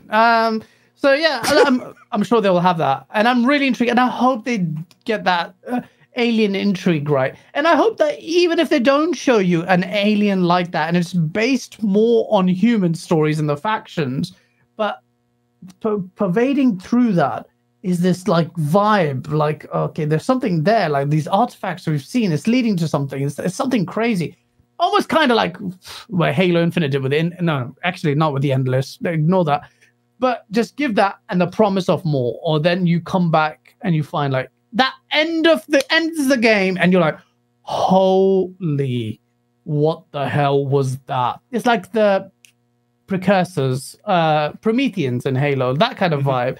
So yeah, when they do that, sorry, I can rant about it, but I'm really excited. It could be done really well. I have faith in them. They are really expert storytellers, and a story like that sets yourself up for great DLC. You could set up the worlds. You have all these little procedurally generated worlds with clues. You'll have people. What you would, if you're a smart dev and you know there are people out there who go out of their way to piece clues together. People did that with Halo 3, and you know the map Sandtrap.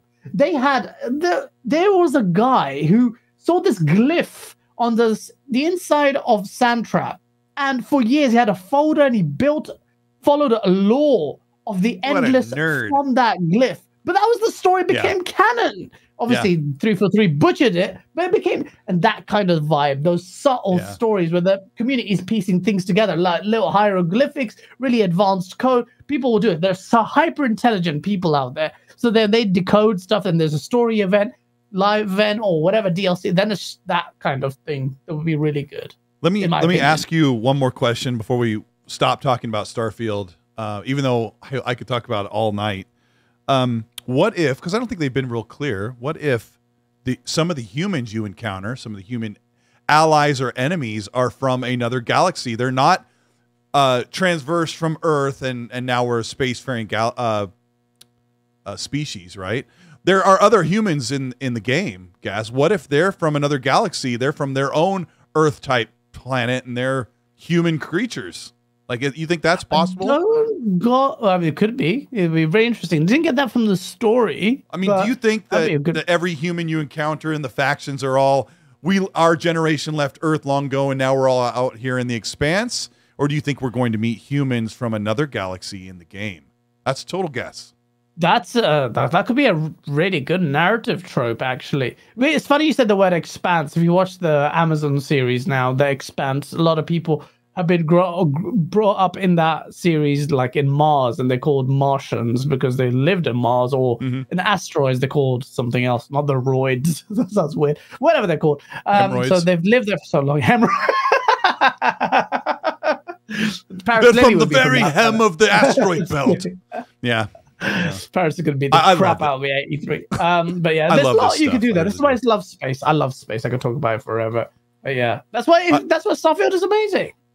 Yeah, I mean, I actually got really nerdy into the PBS Space-Time show and some other stuff when Mass Effect Andromeda came out, because one of the only things Mass Effect Andromeda did well was that feeling of being out in space. Like the galaxy map was. Do you remember how the galaxy map was more like first person as you flew through it instead of like.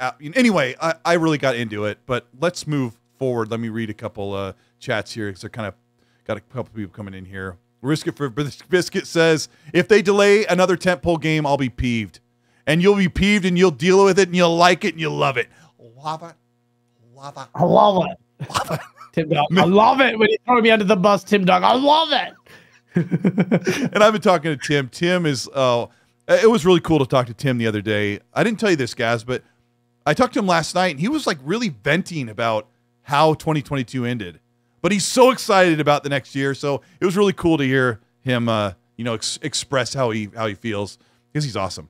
Macbound, a good friend of mine, says April 4th for Starfield is his prediction. He says, or later in the year to make mini games in the first of 6 months. Force it in there. It's going to be packed. Sully D with the $5 super says, I'm looking forward to Ark 2. Have you heard anything on the release on that? No, I covered it in my video. All they have is a pre-rendered in-engine trailer that looks really beautiful, and I've seen Ark 1. Can you do a poll, please? Can you do a poll, please? Yes, do a poll. Ark 2, do you believe that's really in engine? Oh, well, you got like you're like right on this thing. How about I mean, I don't think they're lying, but do you think I did a couple polls for those that are listening to the show after the fact. I'd love to asking be wrong. about, will Starfield be good? What month do you think Starfield's releasing? But right now I'm writing, do you think Ark 2 will be good looking? Let's just say that. It'll be a good looking game, basically. Why is that what you want me to ask? No, I said, do you think Ark 2 will look like what they say they will? Will look like the trailer. How about that? Yeah. Everyone's going to say no. I mean, how could you say yes? And then send it to the devs, and then put pressure on them, and then let them cry, and they can't sleep at night, and then the guilt comes at me, and then they try to cancel me, and then I get depressed and I fall off a bridge because maybe don't do that, Paul. It's too late. There's Ark fans. My life is over. There's big Ark fans, but that game is it's really old looking, even with its Series X. But I don't know. I hope it's great, and I hope Vin Diesel's like, you've got family. And you go family too. You know, Vin Diesel, and what was the studio? Chat, please remind me, that made Chronicles of Riddick. That was his studio. He is a gamer. He knows this stuff. He played World of Warcraft. Who was that studio? Is it like what was that studio? It's BlackRock studio. I think you're right. Yeah. What I hear that. Game I hear that Chronicles of game's Riddick was. great. I've never played it. Oh my god!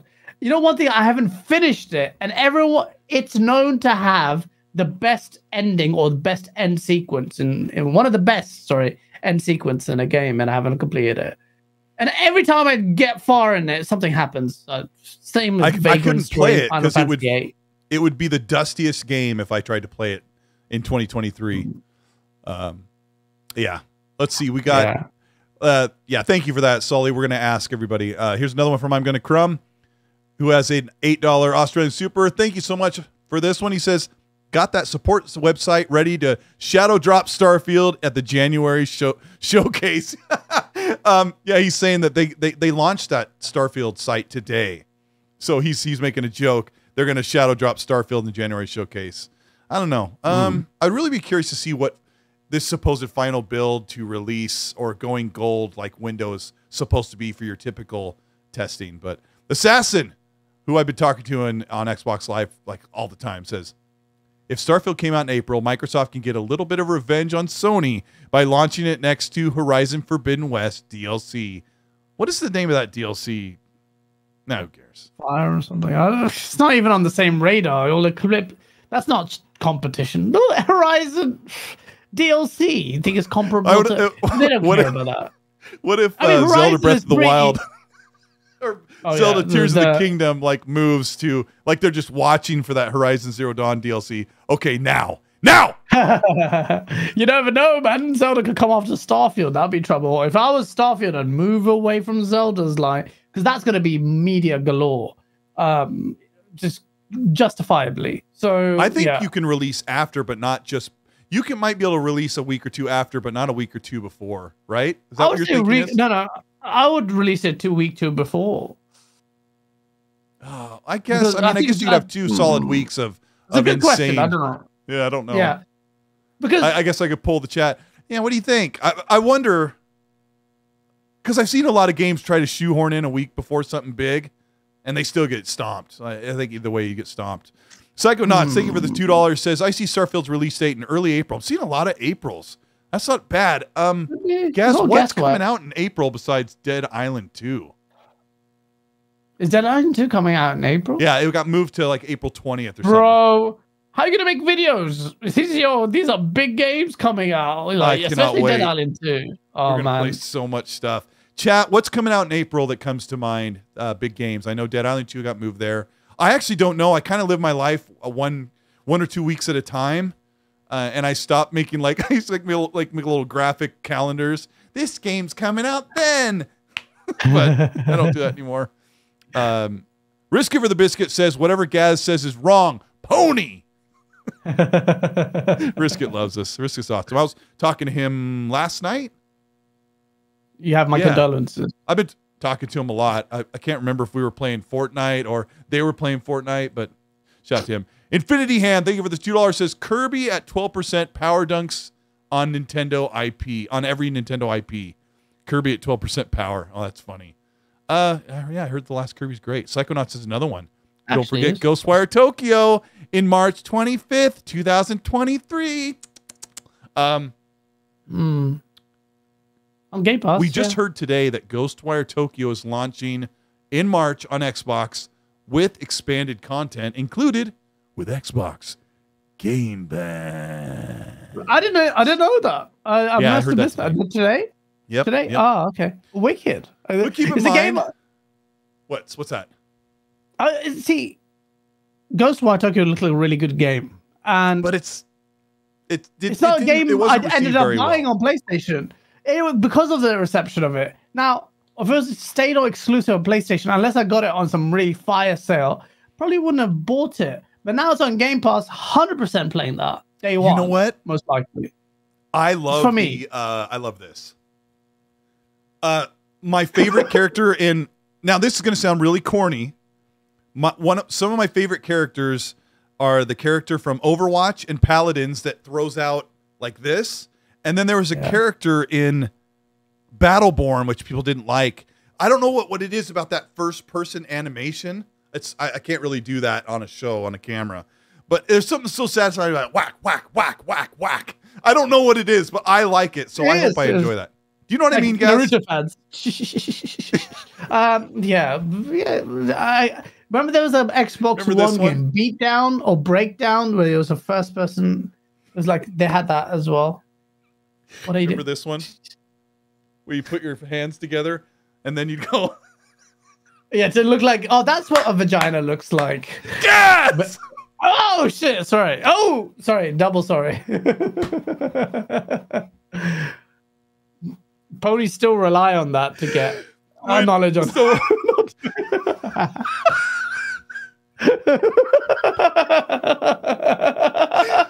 broken Colteastwood, people. Let me just add some music. No, the other one was perfect. I grew up in the 80s, and you didn't have electronics with you at all ever until you got home on a Nintendo. And like when you were in school in the 80s, your jokes consisted of making shapes with your hands and smacking people. Oh gosh, I am so sorry. Let me move forward, please. I should have gotten to this news sooner. We've been talking about all this stuff about Starfield. I'm going to try and race into this greatness here, but Hellblade and Avowed got another update about where they're coming. Some of it good. Actually, I think both of these pieces of the news were pretty good. This was from just a few days ago. I'm out of breath. You killed me, bro. There's a rumor that Hellblade Senua's Saga, Hellblade 2, will release they say September 2023. Now, I don't know where this rumor comes from. It's one of those things that comes from the internet and the annals of the internet, but saying September 2023 means that Ninja Theory must feel like this game is ready to launch in this calendar year. Nah. I'll be very pleasantly surprised even if it does release this year. But if it is, the smart play, in my opinion, depending on how stacked the holiday season is holiday, November, just before, because Xbox routinely gets critiqued for being top heavy or bottom heavy. This time it's being top heavy. Yes. Balance it out. We could do it straight September. No, it won't have time to gestate and build like hype, marketing hype. This is a very big game, despite the fact that its legacy was an indie kind of title. This is a big game released in November. What if Turn 10 is going to stay super quiet and release Forza Motorsport when they always do in October of 2023, and Xbox is like, well, great, perfect. I think we have Ninja Theory's ready to do Hellblade in September, the month before. That happens, it's crazy. I mean, would put like at least three big games in the beginning of 2023 and two monsters at the end of 2023. That would be that would be ridiculous. If Hellblade comes out this year and all these games do well, that would be one of the best, if not the best, gaming years of Microsoft, of Xbox. Starfield, Redfall, Halo, God's sake. Starfield, Redfall, Forza, and Hellblade combined with an E3 that shows off all the future stuff would be disgustingly powerful, assuming all of these games are good. I don't know. I'll be very surprised if Hellblade comes out this year. I'm not expecting it this year. But if it does drop this year, I will be so happy as long as it's good. And that's a very, very good year. I mean, looking at these games, there's no reason to think these wouldn't be good. I don't exactly. I mean, what would tell anybody that even Redfall, like what's to tell anybody that Redfall is not going to be good? Show me an Arcane Austin game, or Arcane Austin. Yeah, Leon. It's a different type of game that they normally do. Yeah. And that kind of game, the formula there, other than the first Left 4 Dead, it's harder to replicate a very high-scoring game like that. So for me, a good Redfall game is a game that will probably sit around 84 on Metacritic, and I'll be like, that's good. That's good. They did it. Because that's what they're aiming for. They're not going for the. That's what they usually do. Yeah, I think so. I agree. I mean, Dishonored actually Dishonored and Prey. Dishonored is like Prey 90 didn't plus get that meta. great of a score, and I love that game to death. But Prey's slightly different though. Prey had a legacy, had a cancelled game, it had masses of hype. This new game ended up being completely different. Remember how it launched? They're like, what the hell is this? This is not Prey. You showed us a CGI trailer of Prey. It was fully cyberpunk Blade Runner, and then this game comes out completely different. So it ended up being a good game, but because it wasn't that cyberpunk Blade Runner-esque game, that's why it went down a bit, but still a solid game. Dishonored reviewed really well. Correct me if I'm wrong, chat. I think it's in the high meta or 92 or 93 meta or something like that. Redfall won't be there if it is great. Anything above an 85 for Redfall and Metacritic. I know Metacritic's flawed. I'm just doing it for the sake of conversation and rapport. 84 is what I'm expecting. 85 plus for Redfall. I agree with that. Yeah, big win for Xbox. Forza has to be a 90 minimum, in my opinion, and it can be, and it should be, because it should be 88 to 90. Nine Lives asked me to list off the games that Microsoft and Xbox have promised from the first half of 2023. So, chat, perk up your ears. Take a second away from the chat. I'm going to read these games off, and this is what we can expect just for the first half of 2023.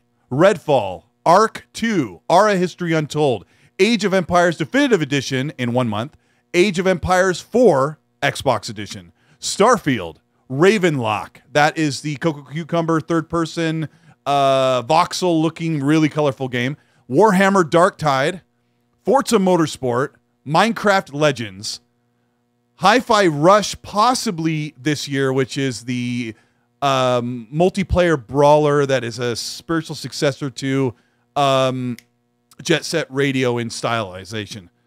Forza Horizon 5 DLC this summer, set on a different map, replaced the side-scrolling pixel-based Blade Runner type game. Oh yeah. The Last Case of Benedict Fox, which is a side-scroller Ori type looking game. Planet of Lana, a side-scrolling small indie Thunderful game, which has a small quiet child with a little black alien creature that helps it go through puzzles. Very quiet little game. And then for Game Pass, and this I'm still talking from January to June, guys.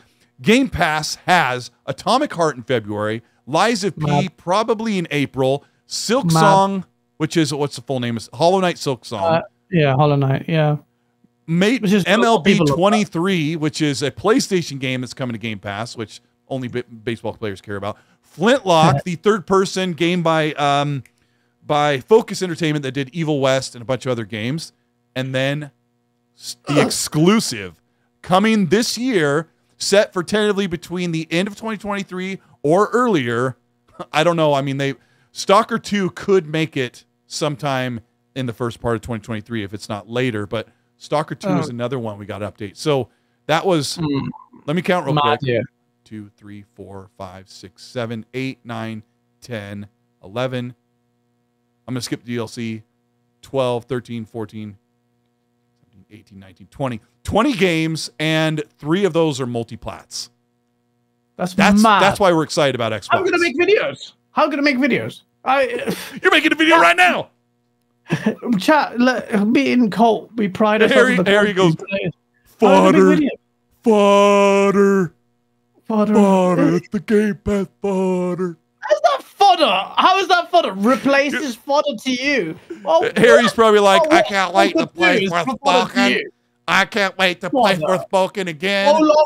Wolong, you forgot Wolong falling into this. I forgot about Wolong. I also forgot about Monster Hunter Rise coming to Game Pass. I forgot about Is it really coming to Game Pass?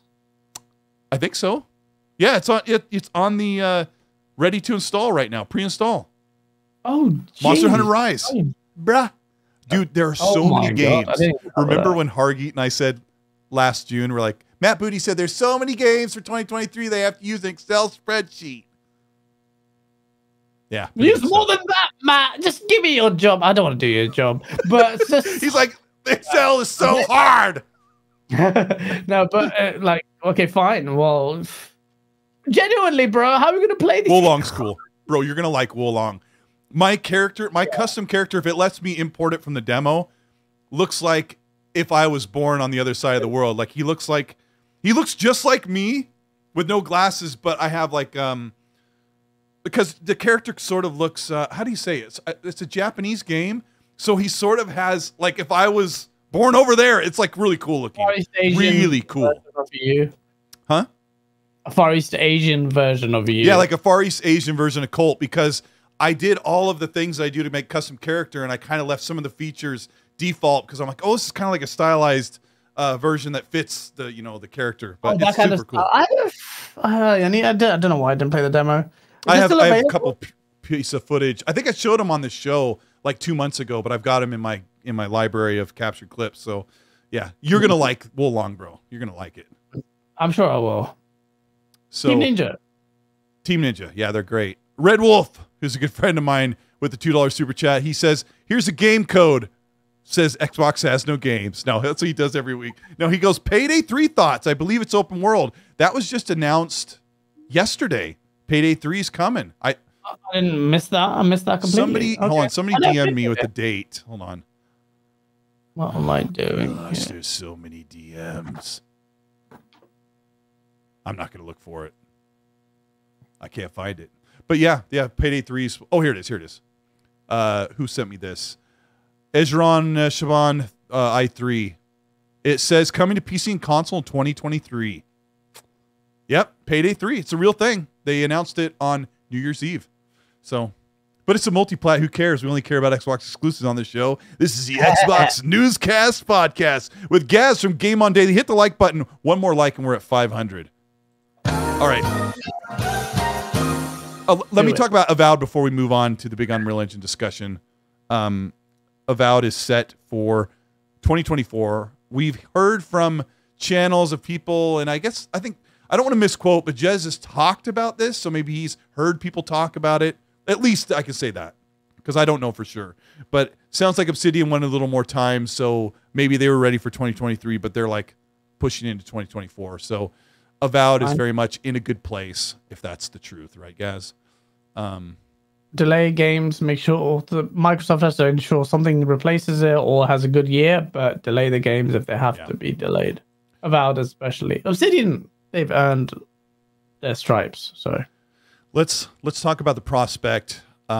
This rumor popped up again about the Battle Royale mode and Forge being rebuilt from new contracts, a new studio, Certain Affinity, I think, or I always get these two mixed up, but there's another studio that is working on. Do you remember what they are? I always call them Certain Affinity, but it might be the other C one. Yeah, the other C name that is two. There's a two word, right? Chat. Come on, chat, help us out. I think it's Certain Affinity, but it might be another studio that has a kind of the same type of name, like Chank Reams or something like that. Chank Reams Studio. Anyway, let's move forward. Yes. Apparently, a rumor popped up again that the game is being translated over and transferred to Unreal Engine 5. And Jez Corden said the other day, or was that just a rumor? He's starting to hear things that he's digging into right now, that maybe this is the thing. And where there's smoke, there's fire, I say. It is Certain Affinity, says Frank Kitt and Assassin. Thank you so much for doing your work. Saber Interactive? No, but that would be close. It's Saber. Gas, let's talk about Unreal Engine 5 Halo. If that is the case, I find it so crazy if that's the case, because that is a colossal failure on the part of 343. If the slip space engine that they would have sunk millions into developing and marketing in 2018 and then faltering with Halo Infinite, that is them open admission that we messed up. And Forge is such an incredibly powerful tool that they've done such great things with. So if they are exporting, just like we are hearing with potentially rumor 4chan Playground Games and Fable, they're doing the same thing, then it means that they failed with their engine and they're moving forward. And I just find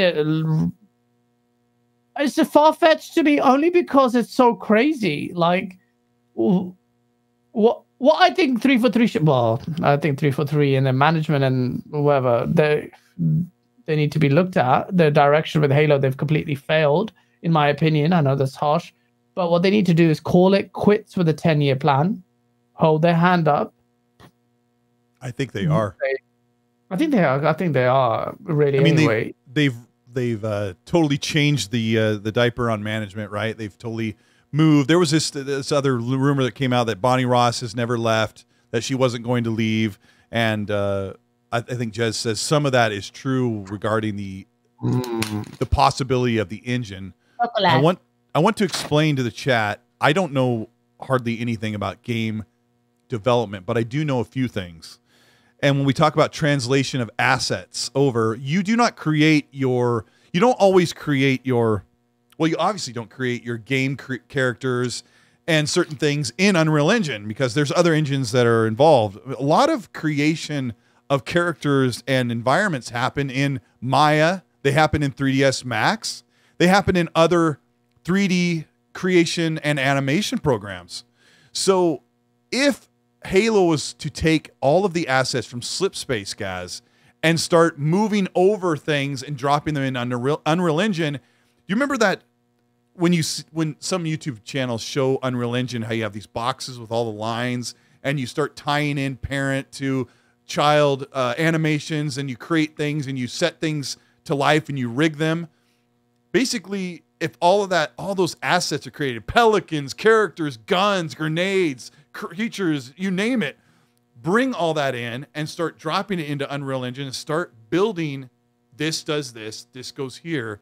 It is actually, in my opinion, it's a viable thing that I think they had to be at a do or die situation, guys, where they were in the boat. There's a big leak. And they're like, do we abandon the ship or do we offload everything onto this other ship?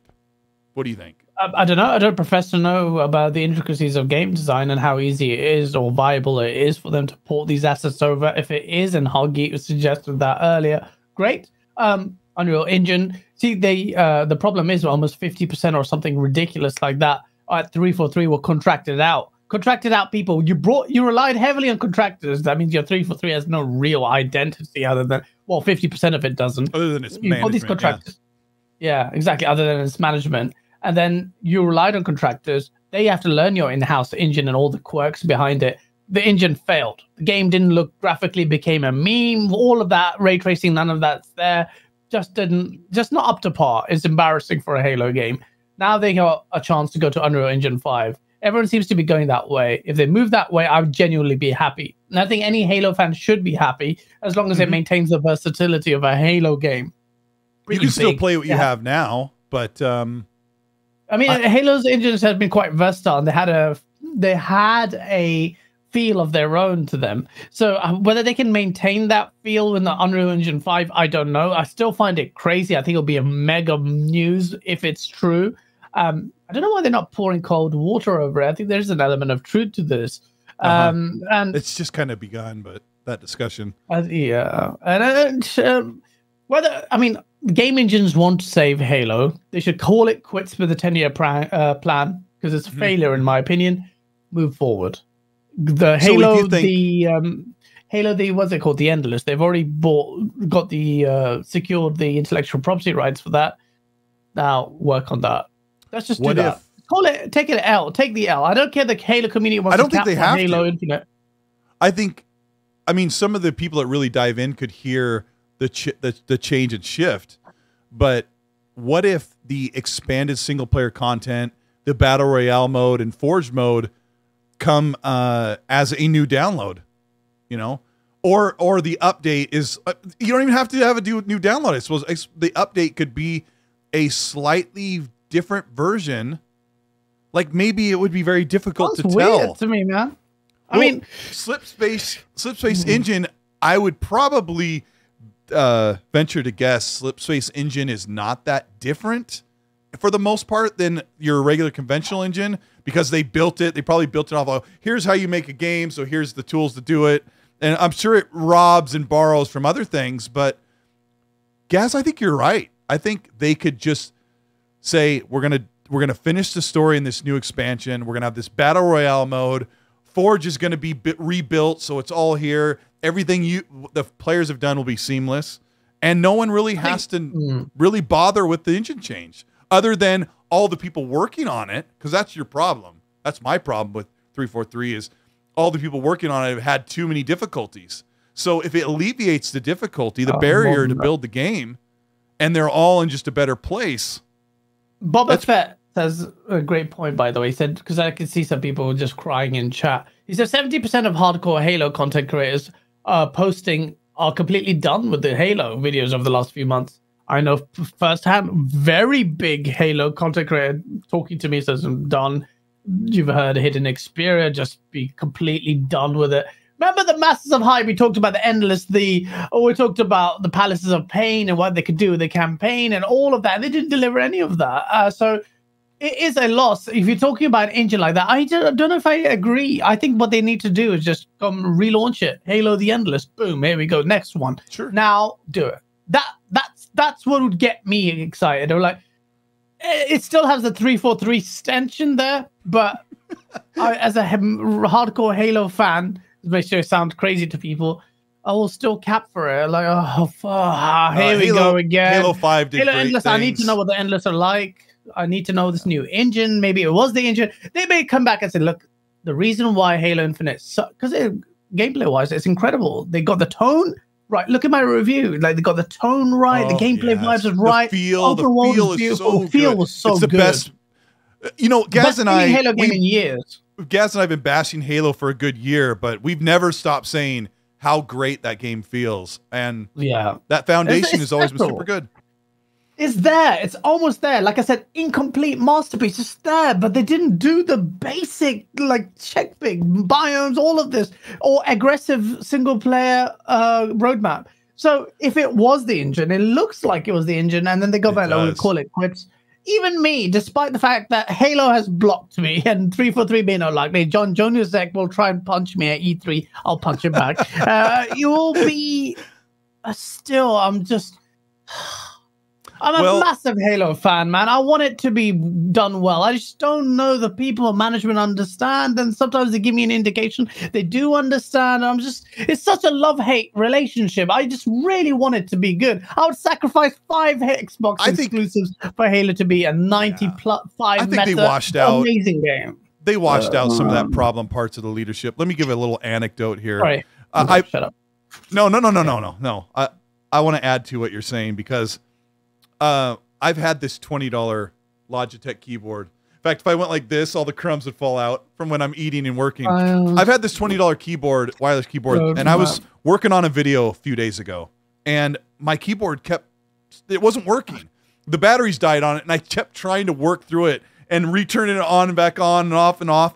And this is my analogy for Slipspace Engine, that I didn't want to stop working on my video. Like, I get so bad sometimes, I don't even want to stop to use the bathroom because I'm in the zone. If 343 takes 6 months to slow down and move things to Unreal Engine 5 and start a new paradigm of how they work, I finally stopped, went into the house, dug for 2 brand new AA or AAA batteries, the last 2 in the house. Once my keyboard was working, I was off and just like slamming through shortcuts and working on my video. And I think that's where 343 is. You and I have said all the crap. We've upset people. We've complained. We're still doing it now in chat. They're like, oh, damage controlling. For the people damage controlling, you'll stare at a failure in the face and just excuse it. That means where you think Halo should be and where I think Halo should be are 2 very different things. And I don't think my ask is unrealistic. They failed. I think real hardcore guys know Halo. With 343, Halo failed ultimately. Yeah, they did, and I know it's hard, but ask like Hidden Xperia, he will say it, and lots of people say it. And then obviously to pacify the angry feral people, say, "Oh, but they did this right," which they did, but ultimately failed. Can they bring it back? I think so. Yeah. I just want, because it's mostly based on hope. Go Unreal Engine 5. Deliver the beautiful Halo Infinite should be Halo game should be the best looking. One of the best looking Xbox games. Should be the best playing one, content complete, just like its predecessors, and with an incredible story. You're like, why does Halo have to do all these other things? Other games don't need to do that because it's Halo. Halo 1 did it, Halo 2 did it, Halo 3 did it. there's no reason why another even Halo can. Infinite was more ambitious than most games that we get with the multiplayer component. It's got a big open world campaign. Like it's a big ask, but you're a big studio. They deserve it. Yeah, I think we're going to see some change. Let me get this question that I think I want you to answer. Good old Collingwood with the Australian 5 says, what if they delay Starfield to the second half of 2023 for recency bias for the Game Awards? Gaz, what do you think? You want me to read it again? Someone's asking me how many hours I've had in Halo. I've had many. I don't know how many you want. Haven't played it recently. Why should I go back to a game whose netcode's not even that good? Sorry, what was the question? I mean, you've played multiplayer more than I have, but I've beaten the campaign. I played quite a bit. I must got all the achievements. I beat the campaign twice on heroic. So I was the first, like, as soon as the game came out, completed on legendary straight away. Normally, I'll do legendary in co-op. Now that co-op is out, no one really wants to play. You know what, Gaz, let's do that. Let's sometime this month, you and I need to sit down and do several sessions of campaign co-op together on legendary. I have yet to do it. I haven't had anybody who has been able to do that. Let's sit down and do a couple of sessions, and then we'll circle back and tell you guys how we feel about Halo and its current status for the single player. Here's a super that I want you to answer. Good old Collingwood says, what if they delayed Starfield to the second half of 2023 for recency bias for the Game Awards? They what if they start a what for? What if? Sorry, it's like, yeah. Sorry. Good old Collingwood's asking, what if they delay Starfield on purpose so it's in the second half of 2023, so the Game Awards, it has a better chance of winning the Game Awards? Why'd you repeat that, Super Chat? That's silly. No chance.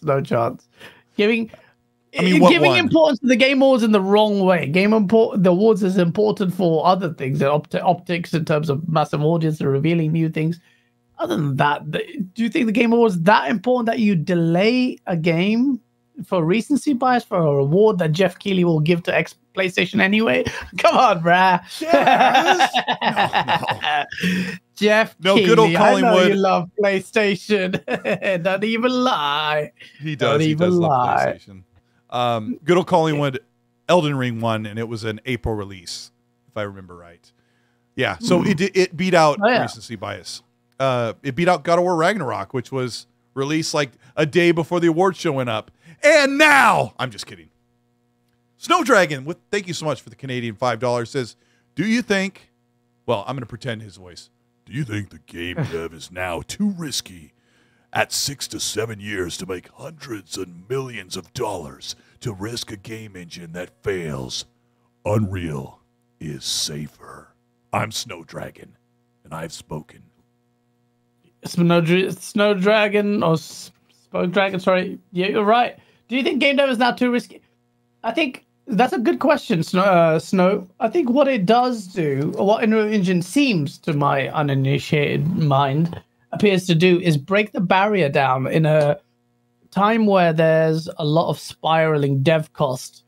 A homogenized dev environment with a massive repository of shared information and familiarity with Unreal Engine 5 will be massively enticing for developers and a massive repository of resources and assets developed and shared will be a massive reason for developers to adopt it. It will help reduce the dev time of games, the cost of games as well, and the complexity of dealing with game engines at a time like this. It's the reason why CD Projekt Red are going when their whole game slate is relying on Unreal Engine 5. That's absolutely why they're doing it. I think it will. Game dev is risky to build your engine, and if we're talking about, and if this, but to answer your question, if 343 completely forsake Slipspace engine, that is a shocker. That is them, and I don't think anyone can deny that's them holding their hands up and saying we failed with the engine. They marketed this. It's a big thing. Halo going to Unreal Engine. Someone in the chat earlier mentioned that would be terrible for multiplayer. There are questions there. I don't know if it would be. I don't know why it would be. There are questions of maintaining the Halo spirit in Unreal Engine. It's weird. Can they do it? I don't know. But genuinely, I'm excited for it to move to Unreal Engine just because of the notion of change. But yes, definitely, there is a push for Unreal Engine to save cost and time. Yeah, Mike in the chat says, what is Gaz talking about? That is already the current situation, but the problem is Unreal Engine is not going to be the best choice for every studio and game. No, Unreal Engine is not the fix-all, but when you have a bunch of people in your studio that are really good with the engine, it might be kind of nice if you can, look, Slipspace isn't working. We keep running into these problems. We wouldn't have these problems if we were using Unreal. I don't know if that conversation happens, but like I said, if you've got experts that can do things twice as fast in Unreal, it might be the way to go. And I think they took a gamble on, I don't know why 343 like has the most money. There's no reason for them to save money by using an in-house engine or a proprietary engine, but maybe there's things that Slipspace does that Unreal can't. Well, we don't know this stuff yet. Well, Slipspace failed because look at their 2018 tech demo. Look at what we finally got. They're worlds apart. I'm sorry, but if you look at the art style, may look the same. They're worlds apart. What they showed in 2018 and what Halo Infinite looks like. 343 didn't make that 2018 trailer. They didn't, or 2019. Yeah, I think it was 2019. I was there at E3. Misled. They had some other studio make it in the Slipspace engine. So the pilot was really super detailed. I remember zooming in and screenshotting it because there was people like Crap Gamer. At that time, he was not happy with Xbox. And he was like, look at how crappy this pilot looks. And look how PlayStation games look. I'm like, this pilot looks pretty good. Like, it doesn't blow your mind. And I was trying to like figure out how is this really that good looking? And then to come to find out that wasn't even what they basically had to model the pilot Master Chief based off of those conceptual creations from a third-party studio. So I don't know. Pushing Polygons asks, why don't they make more limited scope games? Sometimes it's more important to double to get on base than a home run. Absolutely. With Halo, though, you don't get the luxury of doubles. Yeah, and I was going to ask you that question, Gaz. Do you think that developers and marketers they feel obligated to overblow and just push the envelope in every direction at the cost of a really great game? It's kind of rhetorical.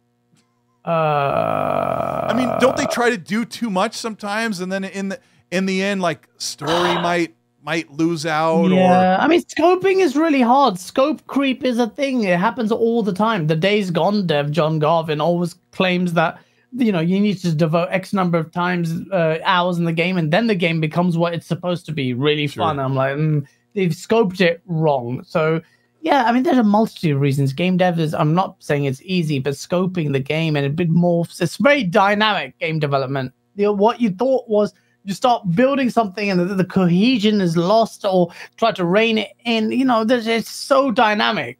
So I don't have hate in my heart for E343. It's turned into hate with so much hope.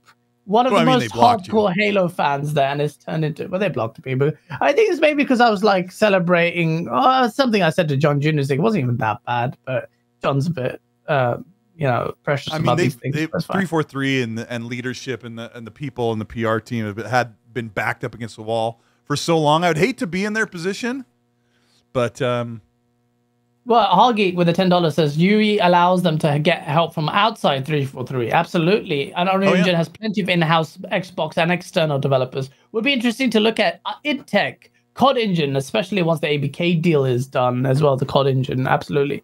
IdTech, absolutely. I would love the next Halo to be an IdTech. I don't even know if it would work. Wouldn't you love it though? I'd love it. I would love id to take on. I'd like someone else to take on Halo. Zucker in the chat says, I love it. I love it.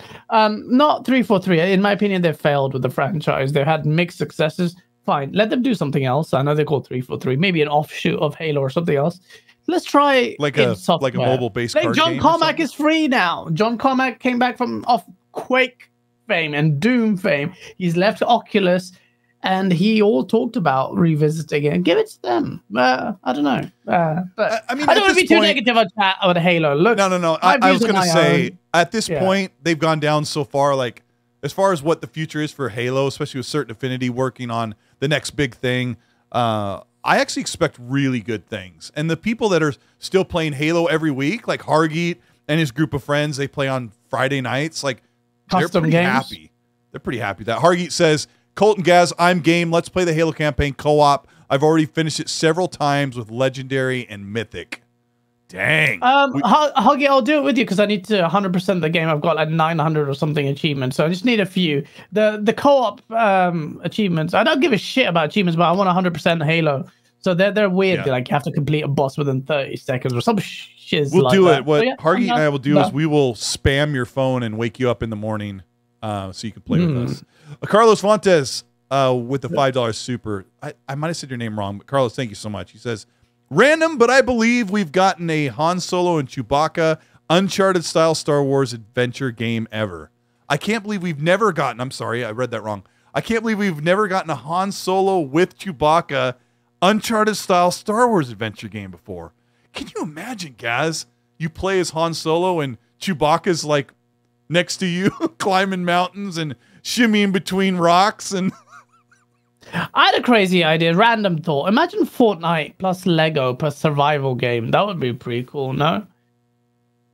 I mean, I don't really play the Lego games anymore, but I think that would be cool. I still want Xbox to build a battle royale because no one will let me do it with Halo, but build a battle royale where you can Fortnite out all the Xbox characters. Like, you can buy Doom Guy, you can buy BJ Blazkowicz, you can buy Banjo if you want.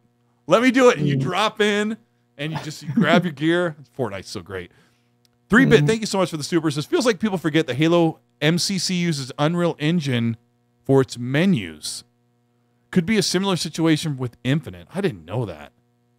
Oh, well, I don't know what that would. The menus? They use Unreal Engine for the menus, but the games are all built in their own engine, I guess. I don't know, but there's a lot to look forward to, guys. I know we say this about Halo, but I think there's good things coming. But I can't wait to hear more. I think. Okay, let me end it with this. Today's Monday. Keep an ear out for Tuesday of next week. Stand by. No, I talked to somebody like it's been long overdue for Xbox to speak up. So about something. So I'm going to keep my ears peeled. I'm going to be ready first thing in the morning to turn over and grab my phone and say, did Gaz text me? Nope. And see if there's any Xbox news. So keep an eye out. What would that be? The next Tuesday? The 9th of January, or the 10th of January, we could hear about that long-awaited PlayStation showcase. Next Tuesday, okay. All right. No, I don't know. No, but we will hear some news coming next Tuesday. So anyway, Gaz, thank you so much for being here. And you need to get to bed. And I've had a really great time. We had over 1,200 people checking out the show, over 1,000 now. Tell people about your sauce video. Give just a little tease. What's going on? What's coming up this next week? Thank you everyone in chat. Thanks for all the X-bots who came at me. People thought I was just going to recede away and say, no, I got ears peeled.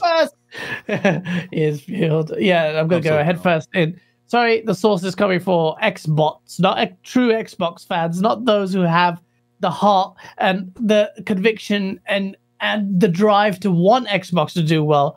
This is directed at those that will just mindlessly cap just to not look bad in the console war. So that's coming. It's been quite ambitious in some things. Very X-rated. Don't watch it if you're with family. There's some crazy themes in it, but it's very creative. Hopefully you'll enjoy it. So please check it out, the channel Game On Daily, one word. Dank content and putting more content to cover more games as well. So people were like, Gaz, why don't you do reviews? I'm like, do you really care what I think? Well, fine, I'll do it. But let's do it. Let's do it. This is the year. This is the year. I'm going to be positive, but conservative in my estimates. I genuinely think 2023 is got to be it has to be the year, and I think it will be the year. Based on all these crazy games that you listed out, Cole, I'm genuinely excited. I know you're excited, and party chat when you guys are like, and then I'm like, because I know the whole of last year, like, this time, 2023. I love your description of our party chat. Yeah, I mean, there's what I said, hype. 20 games. The party chats are hype. 20 games, and I'm like excited for every one of them, but like 3 or 4 Yeah, Like, I mean that's amazing. That's Replace amazing. Is amazing. Stalker it doesn't 2 even- on it Game doesn't Pass, even count. amazing. Atomic Heart, amazing. And then you got to get so many dang games. bro, it doesn't even count like Jedi Survivor, Suicide Squad, Dead Island 2, Tears of the Kingdom, Minecraft Whale Blubber. No, it's gonna be really good. In fact, I think I might be working. I've been kind of shopping up a Fable video updating what's going on and some of the information, and there's just a lot. I've been playing the game and grabbing footage. I'm just like super excited because I've been talking about the games like the past 6 months, or actually the past year, talking about what the studios are doing, the games, not so much about the tech. Like, it's been really, really fun. And thanks for everybody who've been here. Gaz, thanks so much for staying up late and risking your health and safety. I really appreciate it, bro. And shout out to the chat. Shout out chat. Hit like. If you think Xbox is going to kill it this year, hit the like button. If you don't hit the like button, Xbox will have a terrible year.